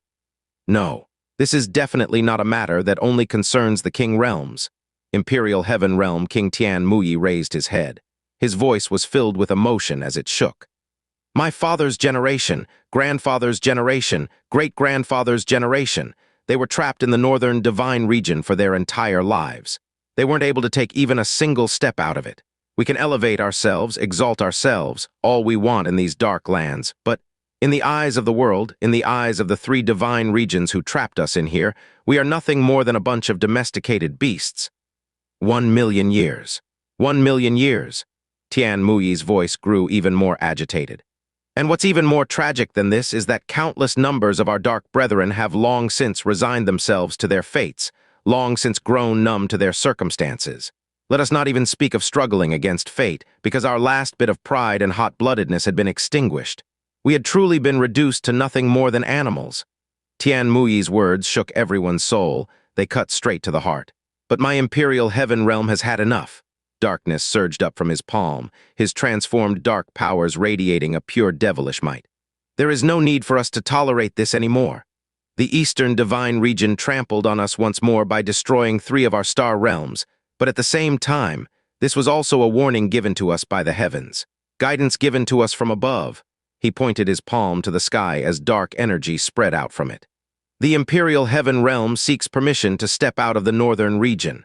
With the darkness in my hand, I will avenge today's debt and take back the dignity that our Northern Divine Region has lost over these last 1,000,000 years."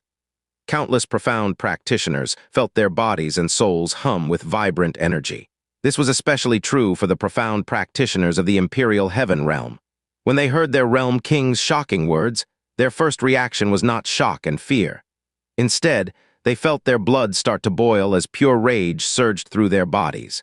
"Well said," Desolate Calamity Realm King Xianxia yelled. Darkness flared from his body, and his voice sounded even more strident and fierce than Mu Tianyi's. "We had no choice but to grit our teeth and bear these indignities in the past. But now that the Devil Master has blessed us with his exalted darkness, why do we have to endure this any longer? Let us do what our ancestors could not. My Desolate Calamity Realm requests for permission to step out of the Northern Divine Region." Even if our bodies break, even if our bones shatter, even if our blood soaks the ground of the Eastern Divine Region, our efforts will not be in vain. Your Magnificence! Tianguhu stood up. His body was as straight as an arrow, and his eyes were like two cold pools of water. 100 of the youngest divine sovereigns in the Northern Divine Region stood before him. He spoke in a proud voice. We Northern Region heavenly sovereigns have been crowned with glory our entire lives, yet we have not made even a single notable contribution. For the last bit of glory and honor that remains to the Northern Divine Region, we Northern Region heavenly sovereigns seek permission to step out of the Northern Region. Furthermore, we are also willing to be the vanguard, the spearhead that is thrust first into the Eastern Divine Region. We will not regret the choice we make today, even if we die undertaking it.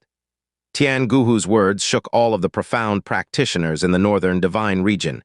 Yet again, his words especially stirred the hearts and souls of the Northern Region's young profound practitioners. Every single one of the Northern Region heavenly sovereigns were undoubtedly the creme de la creme of the Northern Divine Region's youth. Nearly all of them possessed the most exalted of statuses, and the world could only admire, look up to, or envy them. But today, these young profound practitioners, who were born into a life of luxury, whom the commoners thought lived like princes and princesses high above the clouds, were not only requesting permission to step out of the Northern Region, they were even requesting to be the vanguard of the expeditionary force. They had truly placed the dignity of the Northern Divine Region above their own lives. Once they heard Tianguhu's words, any doubt and fear that still lingered in the hearts of the youngest divine sovereigns of the Northern Divine Region completely disappeared. A fierce determination and resoluteness that went beyond anything they had ever felt appeared in their hearts as the world gazed upon them. This was the first time they had felt so proud to be the Northern Region's heavenly sovereigns. In fact, even death did not seem so frightful at this moment. Tianguhu turned around. His penetrating gaze seemed to reach through the screen and stare into everyone's eyes and hearts. Our Northern Divine Region has been oppressed for too long. They destroyed 3-star realms in a single night. They even swore to destroy the entire Northern Divine Region. This is no longer something that can be dismissed as humiliation and bullying. If we continue to tolerate this like the days of yore, everyone in our Northern Region will become the laughingstocks of the world. We will no longer be able to come back from this. Men of the Northern Divine Region, could it be that you truly want to continue enduring this? Could it be that you are perfectly happy to kneel down and let the Eastern Divine Region trample on us in such a wanton and cruel manner? If one wanted to set hearts and minds aflame, or spread new ideas, young profound practitioners were the easiest to effect. After a brief period of silence, the Northern Region finally started to erupt in sound and fury. He's right. The Eastern Divine Region has gone too far. How can we endure this any longer? Domesticated beasts, ha ha ha ha. How ironic. Even if we obediently allowed ourselves to be reared, they still seek to trample all over us. If we can still endure their behavior any longer, even dogs and pigs would look down on us. The noble realm kings are absolutely right. Right now, we have a devil master who was given to us by the devil emperor. With the dark blessings of the devil master, our powers won't weaken even if we leave the Northern Divine Region. Now that we have the ability to fight back, we no longer need to suffer their humiliation. The devil master and the king realms are leading the charge, and even the exalted heavenly sovereigns are spitting in the face of death. So what do we have left to fear? Anyone who isn't a craven coward, stand up and be counted. Revenge, revenge, revenge. We need to make the Eastern Divine Region pay a price for trampling on us. How can we continue to let everyone ride roughshod over us? If we still don't fight back, our star realm may very well be the next to go. I have already decided to follow the noble heavenly sovereigns and become part of the spear that thrusts into the Eastern Divine Region. My comrades, let us put our blood debts aside. As for all the gutless cowards among us, I will despise you now and forever. The rage over the destruction of the 3-star realms started to boil over. The unbending determination of the king realms and star realms to break out of their cage. The will to never bow their heads to anyone ever again ignited the hatred that the Northern Divine Region had been swallowing for countless years. The blood of darkness, which had lain dormant for countless years, was now churning in their veins.